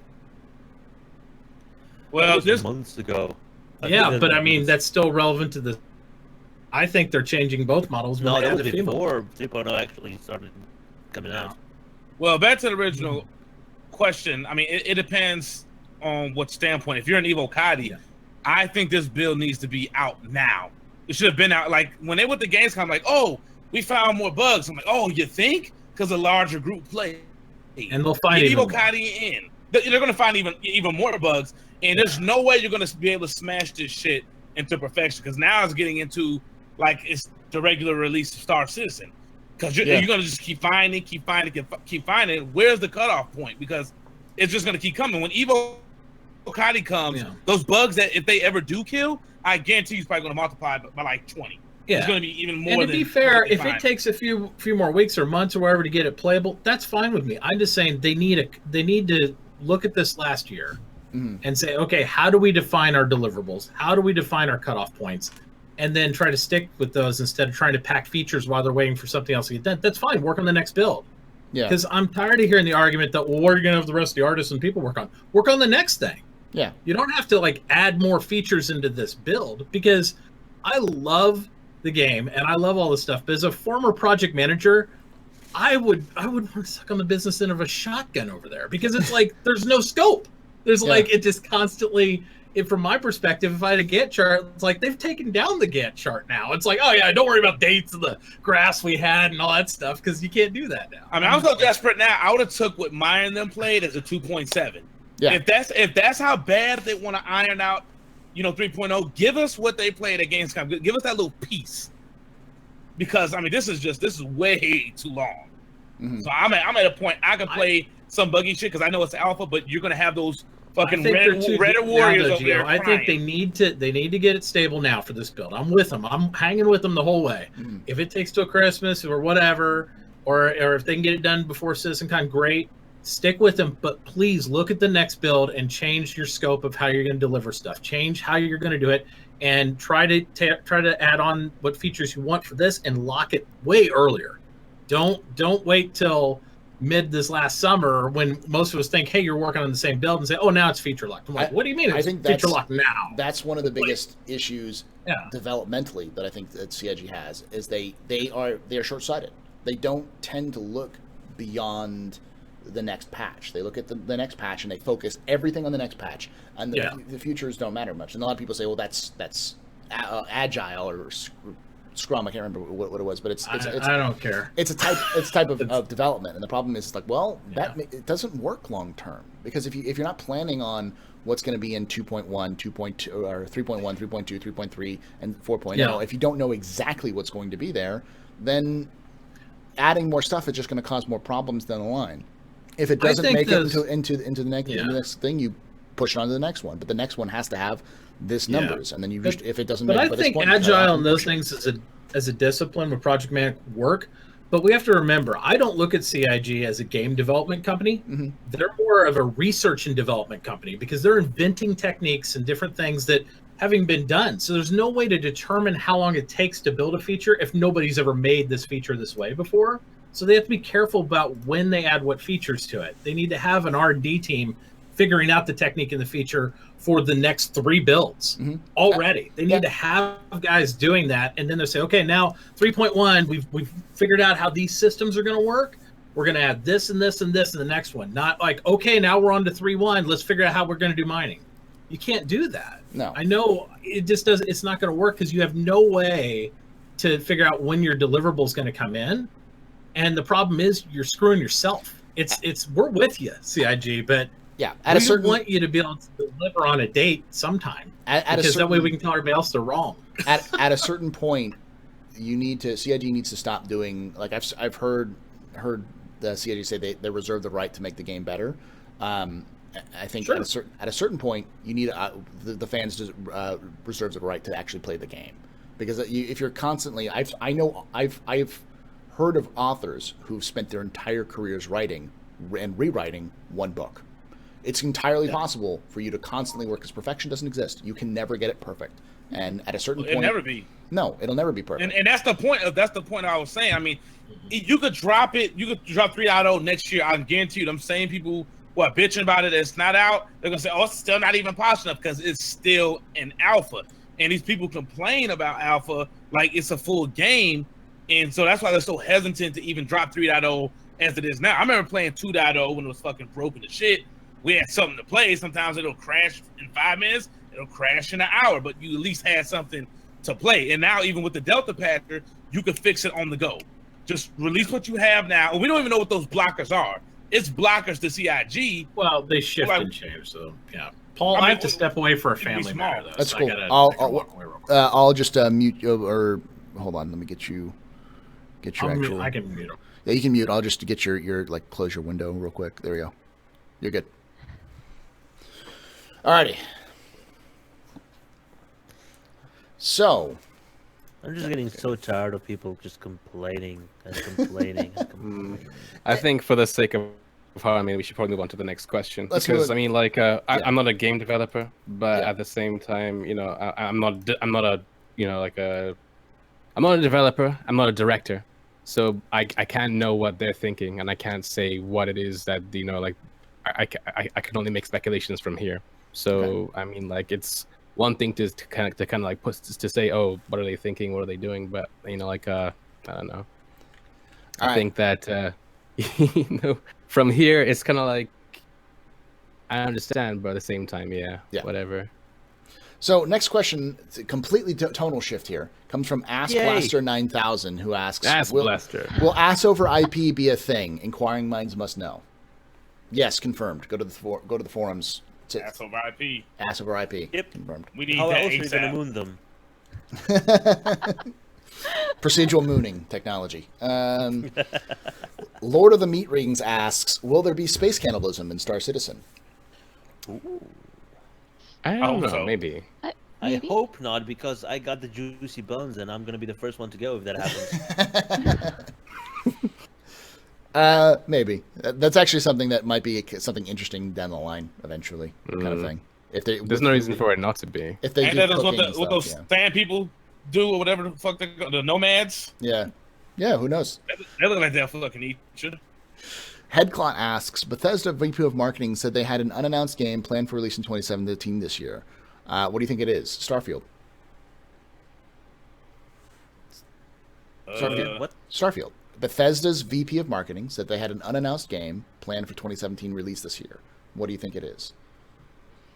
So there was Skyrim. There was a rumor. Another Ultimate Edition of Skyrim. Yes. Some Elder Scrolls. I don't know, some type of Elder Scrolls. They better not drop another damn Skyrim edition for shit else. I don't care if it's on the phone or anything of that. It better not Run be on Skyrim. toasters. It's probably Skyrim VR, because like there was like a 7-hour line at PAX West was for Bethesda VR's.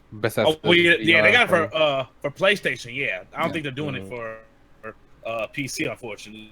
Which you would think, with all the mods and shit, you would put it on PC and at the peasant station, or whatever. I honestly think, at best case scenario, best case scenario, I think it's the Starfield, the rumored Starfield project, which seems like it didn't make the cut for release, for like a trailer release at E3, because they had a lot of hype and there's a lot of things around Starfield possibly being announced, and then suddenly it felt like the Bethesda E3 conference just fell flat. However, Like sci-fi? it's a sci-fi. It's a sci-fi RPG. It's like a space. Oh shit, that'd be dope. Yeah. And there was rumors that Starfield was a sci-fi like RPG. Mass Effect Andromeda, but better. The rumor was But that it was good? the rumor was that Starfield was a Mass Effect Andromeda, like space RPG or Mass Effect-esque style game set in the Fallout universe, but in space. But that was the rumor. I think at the very least. When did they start developing this? Because if they did it after Star Citizen, I'm calling they jacking. They've been doing it since 2008. They were originally Obsidian was supposed to make something, or they passed on an opportunity to make something, and then they actually had the rights to make a Star Trek RPG that they fumbled as well. There's a couple of different indications that they have worked off and on a sci-fi RPG for the last 10 years, but it just never made the cut for some reason.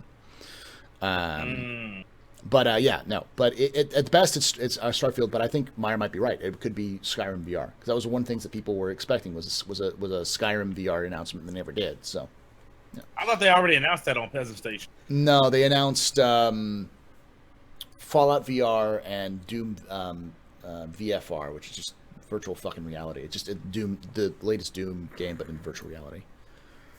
Next question comes from Emergent Banu, who asks, emergent gameplay equals sandbox games lifeblood. Release and catch game was awesome at Gamescom. Can you guys think of such emergent games to play when 3.0 comes out? Heart to Meyer. Love to you, I think is what he's saying. Oh, yep. Confirmed VR. Coming out in November. Yeah. Skyrim. So that's already been announced. Right. PlayStation. Emergent gameplay, I think it's hard to tell. Emergent gameplay doesn't work like that. You can't predict what people will do with technology. I remember there was a great thing in DayZ, early on in DayZ Standalone's lifespan, called the Wiggles, where these dudes were just fucking weird. They put on like the masks, and they would stand in front of this. They were standing on the road, and they would walk around like as if they were like a cult, and they'd be like, "Join the Wiggles," and they'd like wiggle back and forth and fuck with people. Fucking Wiggles. And so people joined, like it was a cult. People would actually go to the place because they were at the end of of a video. They were just killed by the people who were filming them after they had this really cool interaction with them. And so after that, like people would go to the place where they were shot. And like as a pilgrimage, literally, and place like the clown masks on the thing, and they do the wiggle dance as a like a memoriam for it. Like that's the kind of shit that'll happen in Star Citizen as well. But no one could, like, Dean Hall didn't fucking know that was going to happen when he was making DayZ. No one fucking knew that shit was going to happen. So, so it's really hard to predict that. I'm freaking out, man. Why? Because that's freaky. That's freaky? We'll have cults. Freaky. We'll have people who run around as acting like cults in game. I guarantee that. Oh yeah, most definitely. Oh yeah. Star Citizen is gonna have cults, definitely. Well, Star Citizen is a cult. Mr. Christ Roberts, obviously. So Yeah.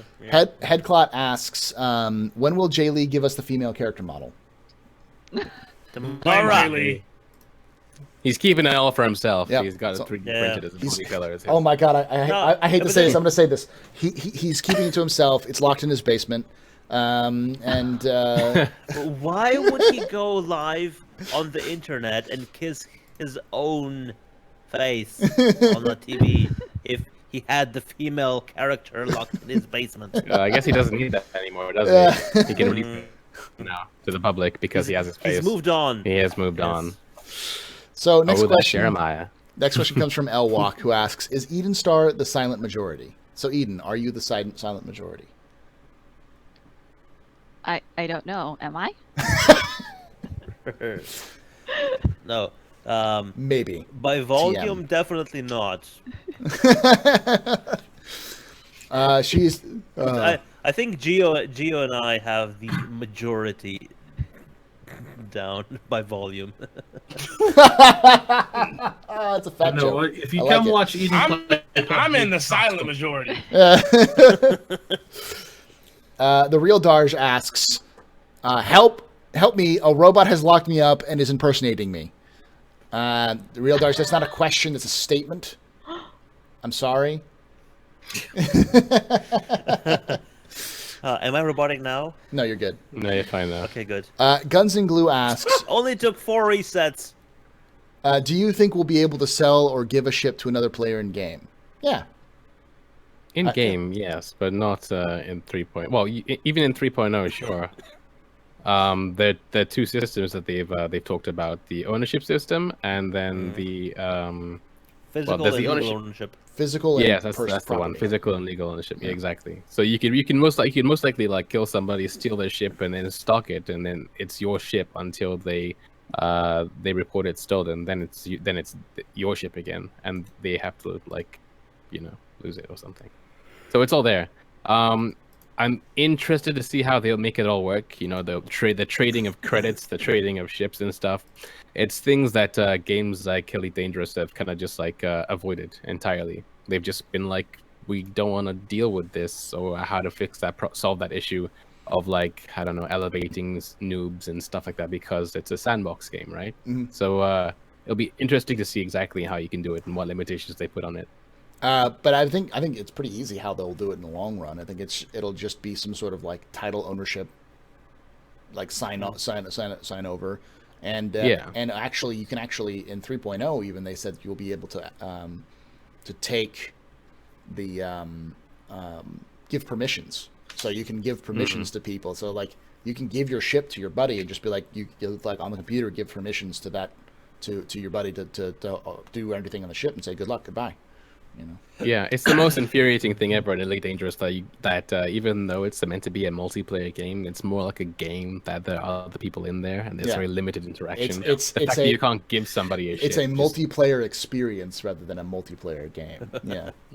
Yeah, I did argue that last night. I don't think CIG is going to allow you to sell ships to other players. I think they will. You don't think so? I don't, because I think that's how they'll mitigate against gold farming. They'll let you sell to NPCs. But I don't think they're going to allow me to sell a ship to Meyer. We'll have to find out, but I just don't think they're going to do that. Yeah, or if they allow it, there'll have to be some kind of arbitrary thing that you'd have to pass. I mean, like one of the You have things to pay that taxes I on it. Yeah, taxes or something. Like one of the things that I thought of for, like, space dangerous tax. for Elite taxes. Dangerous is that like in Elite there are 3 ranks. There's exploration, combat, and trade ranks. And it takes a long time to grind these ranks. Maybe you should only be able to trade a ship from one person. Well, I mean, to somebody who has a specific rank. If you have your rank is too low, you shouldn't be able to trade that ship, or vice versa. Things like that you could put into this game. I think it's more because of with gold farming and stuff. If they eliminate the whole aspect that I can't sell your ship, but I can give you permissions to use it. You could steal it from me and do all that system. If they keep it to where we have to mitigate and go through NPCs, it'll devalue any type of like eBay market or anything. There's no, hey, I can gold farm and like, hey, I have all this money, so I'll just trade it to you. Well, with taxes between player to player trades on currency, and then me not allowing me to actually sell a ship to you directly, that'll mitigate all that. I don't know that I like the idea, but it would be effective in that. I think you could still do the sales with taxes. You just force players to actually have sales, and like because there's no way to have a legal ownership unless you have some kind of document written up, which means you're gonna have to pay a third party. But what if I want to give you a ship for $1?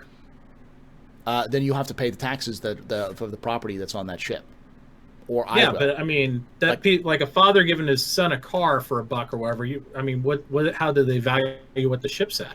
Is it by current market rates and then market the tax rates. based on market rates? Yeah, and that's the you do. I mean, you don't actually have to pay taxes on your car.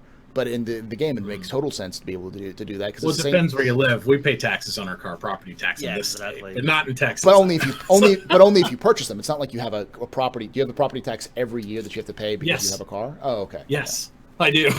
So it makes sense. It's state by state. Yeah, so it depends on what you have. We have to take assessment of all our boats, cars, anything the person owns in the state of Missouri, and pay taxes on it every year. Okay.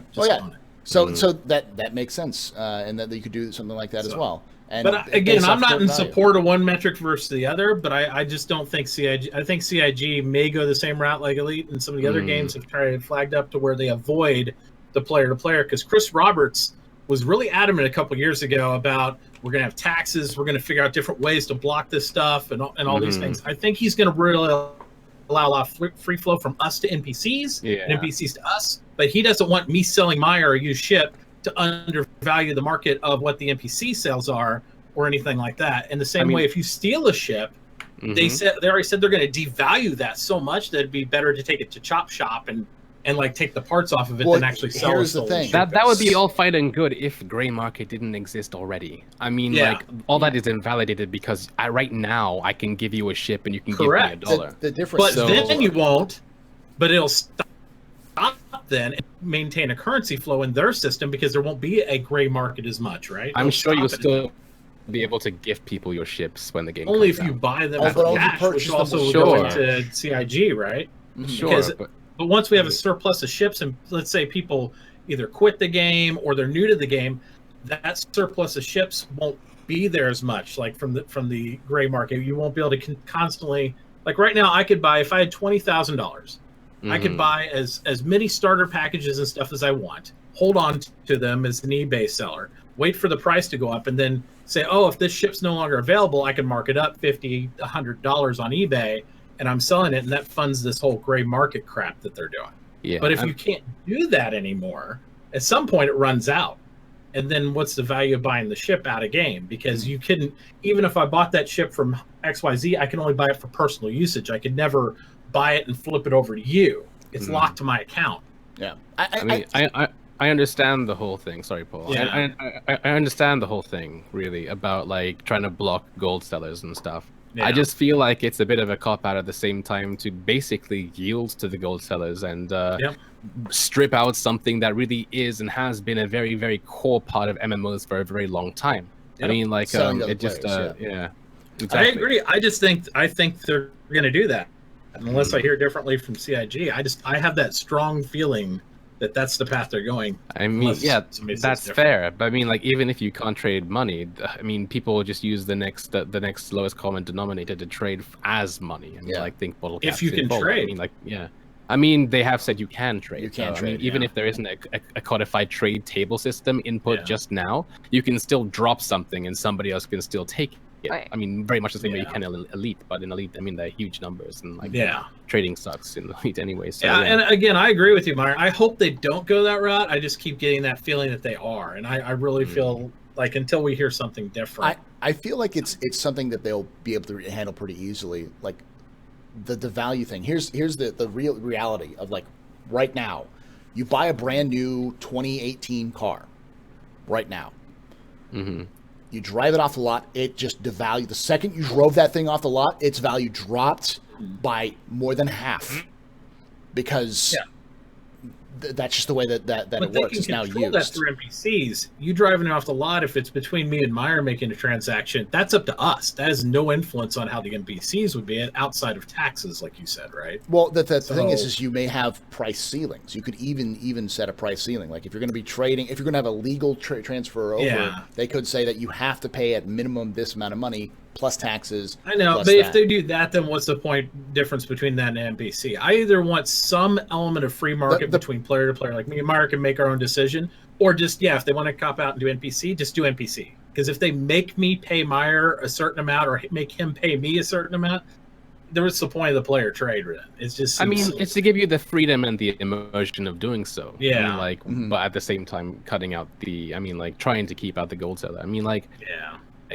I would love to have some kind of in-lore reason as to why, as opposed to it's video games. Sorry, no. That's. Yeah, I agree. They'll have to build lore around it because they've done it around everything else. There's no way. But we'll see what they decide to do. They might go the other way and be like, you know what, F all that. We're going to allow trades. We're just going to deal with it and do that. And I hope they do decide to go that way. But I get the feeling that they're not, because Chris is really adamant about trying to manipulate the economy to the aspect of we're going to try to reduce gold sellers by doing it this way and the tax thing. And you couldn't give your buddy $1 million without paying like a 50% tax and all these other elements that are things that most of us in real life, at least at my age, we try to escape from in reality when we go into a video game. I don't really, I don't need the IRS like UEE agents after me. Well, that's all attempts to mitigate inflation, long-term inflation of the game. Absolutely, inflation, which is the reason I'm doing it. So, but I also, even though I'm not a huge RPer, I agree with Meyer. I'd rather have it some way immersive in game. Yeah. some way for me to interact with more people. The more interaction I have with other players, that's the game I want to have. When you block that in whatever capacity, I think it takes away and detracts from the game a lot. Toys, I think that the idea of having a tax is so that they will raise the price, but if you have a tax to the point where they might as well just buy a brand new ship because it's cheaper, then there's no point. Yeah. And they can shift that tax. That tax ability gives them the ability to raise or lower based on, that's their control mechanism in certain aspects if they go that route. So next question, Spaceship Training Wheels asks, so if I understand right, breathing in Star Citizen now runs through the ASS system. It will do. Ass system, huh? The actor status system. Yes. Yeah, it will do, and the active status system doesn't just affect breathing, but it affects all parts of your player's ass. Breathable ass. I love your stone face with that, Meyer. Perfect. Next question comes from Zippy, the Angry Flying Squirrel, who asks, what are you doing for Hurricane Irene and Harvey relief? I'll be packing boxed full of medicine supplies and food. I'm actually currently raising money for the Red Cross for Harvey. I guess it's our Harvey and Irma support now. Did he say Irene or did he say Irma? I think he said he said Irene. I think it's supposed to be Irma, though. They meant Irma. Hurricane Urkel. Paul, can I just say that there's so many other more suitable charities you could do apart from Red Cross of America. Just saying. Yeah, our Red Cross is I heard not too many good things about it. Okay. Well, I mean, it was the stuff that was available for me to raise money for, and it was the thing that a lot of Twitch streamers have been doing for. So I would turn the question onto the question as turn it back to the questioner and say, well, there are also ways you can help Paul and the rest of us raise money for for everything that's happening. If you cheer with bits with the hashtag charity in your message, then that money is going to the Extra Life Foundation, which is on top of basically it's children's cancer awareness. So, your money is going to be going towards that. Most of that money is going to be going towards hospitals affected by the hurricanes. So that way you can help us help and make a difference together. I approve of that. Alrighty. So you can do now give me money. And I love how right there you can see in chat the total. Yeah, see the amount. Twitch has raised over $44,000, and they'll go up to 200,000. So if we can, if you guys bits, if that bits channel goes up to 200,000, that's how many that'll be the maximum amount that Twitch will pay into for extra life. That's really awesome. And that campaign is going to be running up until the 19th of this month. Them biddies. Biddies for kitties. That's what I like to call it. Biddies for kitties. Biddies for kitties, but biddies for kitties sounds better. Yeah. Yeah. All right. Next question comes from Phantom Killer. But yeah, you can do that. But you can also !Harvey in my chat. We'll give you a link to the fundraiser that I've been doing since last Sunday. Phantom Killer asks, are you looking forward to vegetation like willow trees and animals and insects? Like the birds and the bees? No, I hate all those things. I hate nature. I want everything to be a concrete jungle. I want them all to all dry. Phantom, I am definitely looking forward to the birds and the bees in Star Citizen. That's exactly what I'm looking forward to. Birds and the bees confirmed. And by that he means fucking. Yeah. I like how you put it so poetically. Yeah, so that Romanian poetry is so amazing right there. Yeah, we're syllables.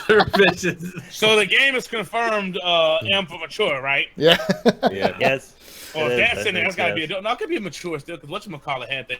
So Witcher 3, it was still mature. So here's the thing about the rating systems. This is actually an old conversation. People are like, "Well, what rating is it going to be?" And their response is, "We don't fucking need a rating system because we're not selling it at GameStop, and because they're not selling it at GameStop, they don't have to submit it to the ESRB. If they're not selling it through a major retailer, they don't need a ESRB rating. Look at Steam. Half the shit on Steam. That's true. I didn't know that. Mm-hmm. The only reason why you need certain companies can ban it, right? Yes. What you wouldn't be able to sell, but it's mostly countries though. It's countries, but you'd have to go. But like the ESRB is a U.S. rating. PEGI is the rating system for Europe, And That's what happened with the Hatred game. Hatred, it got took off everything except for Steam. Steam was like, no, they got the freedom to put that on here. yeah, and You can't put it on Twitch. and Australia also has its own rating system, which they may use the PEGI system, they may use something else. But- no, Australia has its Peggy own 18. thing. Yeah. Australia has. Oh god. So each Don't country look at has it. each country Sorry, has their Australia. each country has their own rating systems based off of the like associations. Like SRB is an association. It's not a government-run thing, but it's an association in the United States. But some companies can refuse to sell your copies. But the only real reason why it matters is if you're selling physical discs in the United States, because Walmart won't sell anything that doesn't have an ESRB rating system, and Walmart's the #1 game seller in the United States.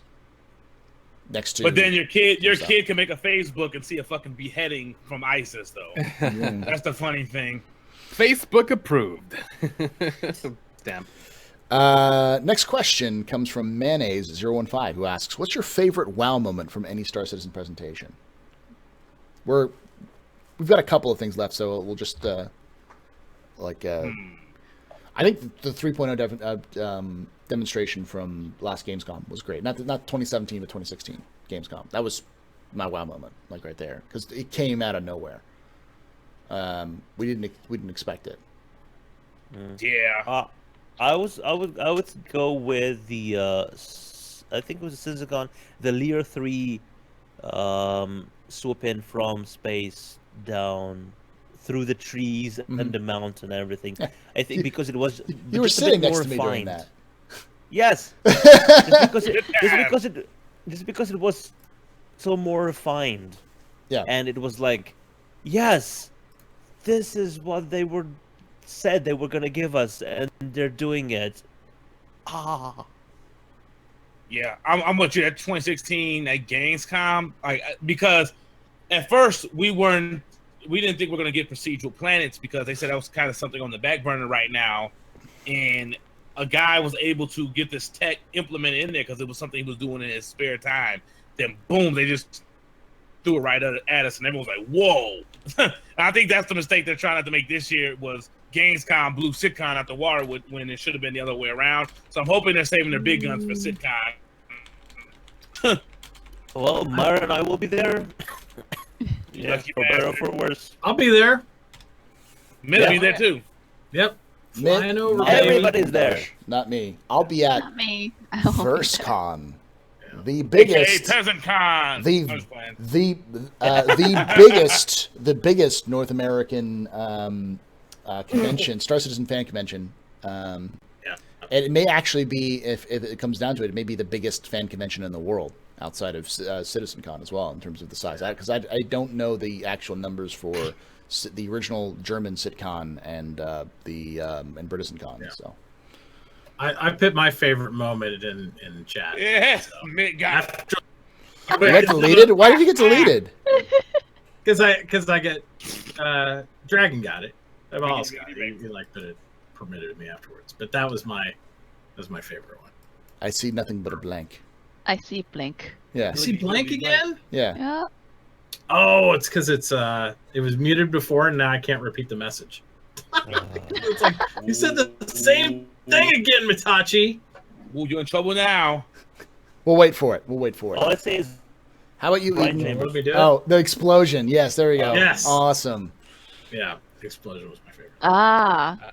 If That you was all want that was all our And glory. Gio was there. We were all watching it together. So And we were like, I would think my favorite was the commercials. This is before I joined the community, but that's what got me into Star Citizen, was seeing all those ship commercials. I was like, that's it. I'm going in, because for years my friends were talking about Star Citizen, and I was like, yeah, and they would show me Whatever. clips, and I was like, okay, but then the commercials, I was like, okay, here's my money. you know, that's Yeah. good to hear you say that, because people used to say, "Oh, these pointless ass ship commercials. Oh my god, just make the game."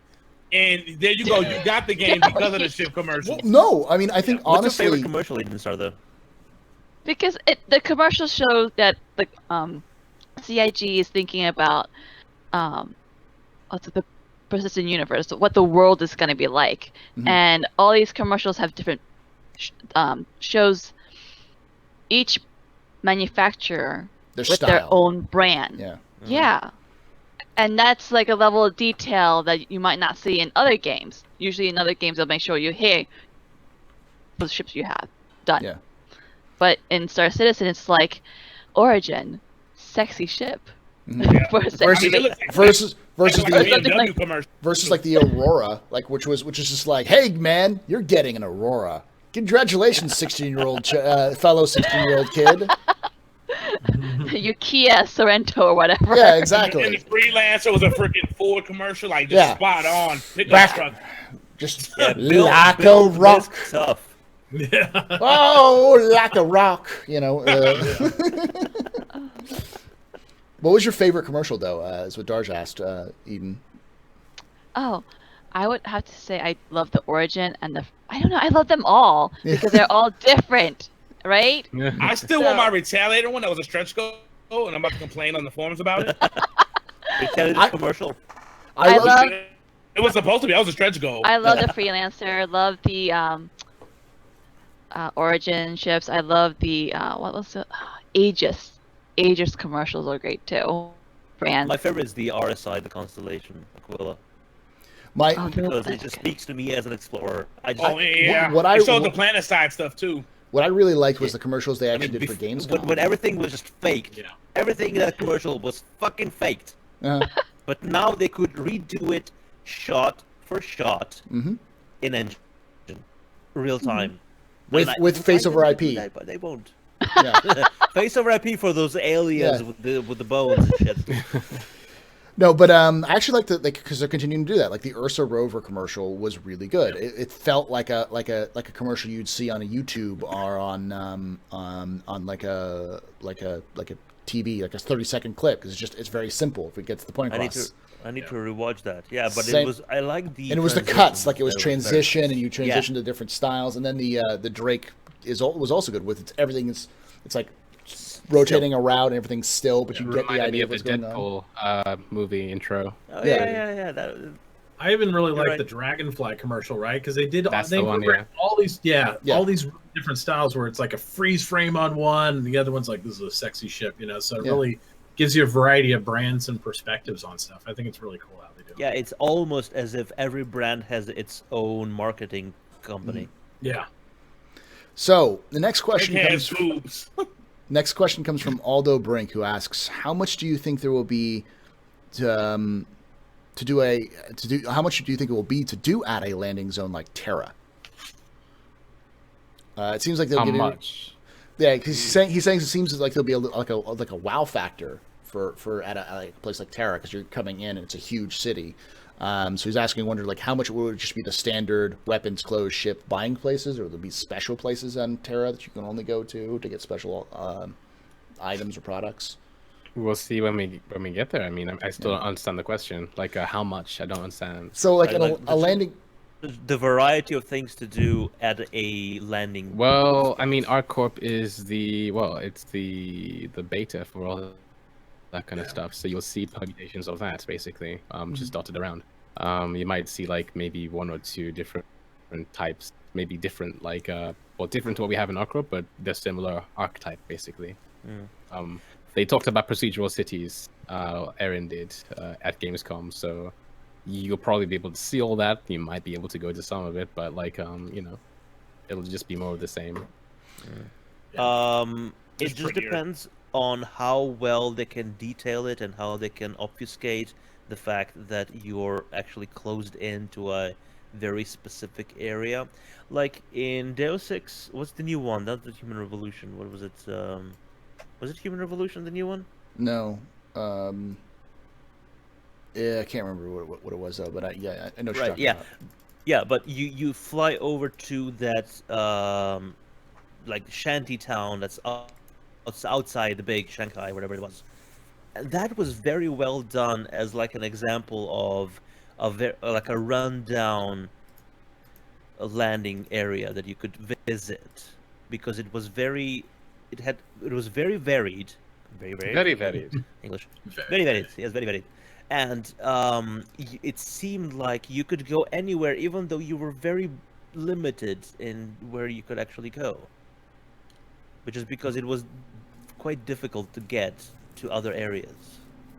Right. It can be done, so it can be done. You can get like an illusion of a huge place that you could I get to mean, explore, Yeah, I mean, even though it's ArcCorp not. does that, and ArcCorp does Yeah. it well because ArcCorp, you're not a citizen of ArcCorp. You were just there for trade, and so you only get to visit Area 18, which is a trading port. So like, you can see around, you can see ArcCorp. It looks huge, but you're never gonna step foot there because you don't have any purpose to be Yeah. there. So I like liken it to, if those of us who are in the United States, the strip malls that are on this, or the malls that are on the sides of highways. Like the only reason why a lot of like visitors will be showing up to those places is if they need to get something on their travels, or they'll like go to a hotel because it's nearby the highway because they're in the middle of a and so they have to go to that like strip mall. to Especially get- for truck drivers. Yeah, it's stuff like that. Yeah. So stuff like that. It's essentially like it's the poster child of the area, but you ain't gonna go into the back roads where Jimmy lives in his 2-bedroom apartment, 4 miles away from the highway. So I don't think it's going to be as obvious either, because I mean, with Area 18, I really like it. I think it's really well done. I think as they add AI in there, it's going to even give you more depth to that area, because it's a huge area. People don't realize, oh, it's so small. I'm like, it's because the lack of activity and flurry and NPCs It's and stuff like empty, that. yeah. When they have those in there, I think it's going to feel a lot different, even in Area 18, than it does right now. When there's hundreds of players in there, it's going to need to be a little bigger. well, here's the Well, other there- thing. NPCs. I think we'll also see uniqueness to certain things. Like, for instance, in some landing zones, you will have a limited selection of goods and services. In larger landing zones like Terra and Earth, you will have no limitations. There may be some unique stuff you can't get there, but pretty much it'll have pretty much anything you want. It'll be like going from, if you've been to Grimhex and Olisar, you see there's a very limited selection of shops and what you can purchase there, and they all have different things. When you go to Area 18, you can have everything that Olisar had, that Olisar and Grimhex had. Both are at Area 18. It's that kind of experience where you can get anything you desire in Terra. So that may be the thing that makes it unique and different. A couple of these are just troll questions, which are dumb, so we're skipping them. This is sort of a good question. There's 2 really good questions left. Sort of good, guys. So if well, it's your 3. question, Well, remember you're sort of good. One of them's one of them's asking like 200 like about hurricanes, and another one is like who's going to be shooting automatic weapons into a hurricane, and like this is some really dumb stuff. Like, and then there's the Mary Boff kill, which I'm If just they gonna put skip. hurricanes in, I'll shoot weapons into them. If they put those in the game, I'll do it. I'll just go ahead and say that. Um, Be in the middle of it and go But I'm not that big an idiot in real life to do that stuff. So, I always forget how to say his GLD, Adam- that guy. Atomate, Atominate. I can't remember. How do you spell it? AT0M8, the number 0M8. Well, that's his own That fault doesn't for doing help. these things. Atominate? You can pronounce however Yeah. You mean Atom Bomb? That guy who just spoke? Yes, Atom Bomb. Those are not 8s, those are B's. Yes, bomb. Gotcha. Atom Lead Bomb. speak gets you again. Yeah, Zero it eight. always gets me, Right. man. Fuck. I need to like brush up on my leaf speak. Fucking shit. No. So he asks, as the game's been crowdfunded and raised over $120 million. Actually, it's over 59 million at this point. In revenue so far. Do you feel 120, give or take 40. do you feel the game might already be heavily unbalanced with the amount of high-level ships that have been pre-purchased? No, because ship hulls are literally the first step. I mean, the first thing that you'll be doing. I mean, look at games similar to Star Citizen, like Elite Dangerous. You can get an Anaconda, which costs, I don't know, like 120 or so million credits, but you can spend double that, like actually kitting it out to make it what you want to be. Yeah. I feel like that's what it's going to be in this game as well. Getting the hull is only step 1. Yeah. Then you want to make it yours, as it were. Fine tune it, get the best weapons, get the best coolers, and actually make it. That's where that's. Yep. Your ship is a class, basically. If you think of an MMO, your ship is basically a class, and maybe like your Orion is like a hero class, or like a class that starts at level 50, and then everything else is like from there. You got to earn reputation too with some of the missions. NPCs aren't just going to give you a mission. Oh, because you got this ship. Okay, here you go. You got to work your way up. They don't trust you yet. Yeah, they don't trust you. So you're gonna have to do some bullshit missions to get up to the high level ones. Yeah. Go to Miles Eckhart. Look, I did this such and such. Look at my rep, and I did all the missions correctly. They don't give a shit about your ship. They give a shit about your abilities. That's all they care and about. Ben said so much because there was one person that's been on one of Nikki's shows to where they actually said, "Hey, I have a big ship and that's all I got because I upgraded my stuff to this. What do I do?" And he's like, "Buy a small ship because you're gonna have to work your way up. It doesn't matter if you have the big ship, you still have to work your way there, and then you have to get money to fuel it and crew it and do all those things." But something people always tend to forget too is if you're worried about being unbalanced because everybody has an Idris or whatever, we're only 10% of the population. NPCs make up 90% of this world, so they could easily throw in as much other big ships to counter yours as possible. You're not going to dominate the skies because you have an Idris or something to start up. And the big ships, they're real careful with like Idris and the Javelin and the Polaris. We haven't seen those sold that many. If they do, they put a limited number on them, and that's it. You can't buy them unless you spend over, 10K. But not every day someone's going to spend over 10, 15K to get every a lot ship. higher than 100.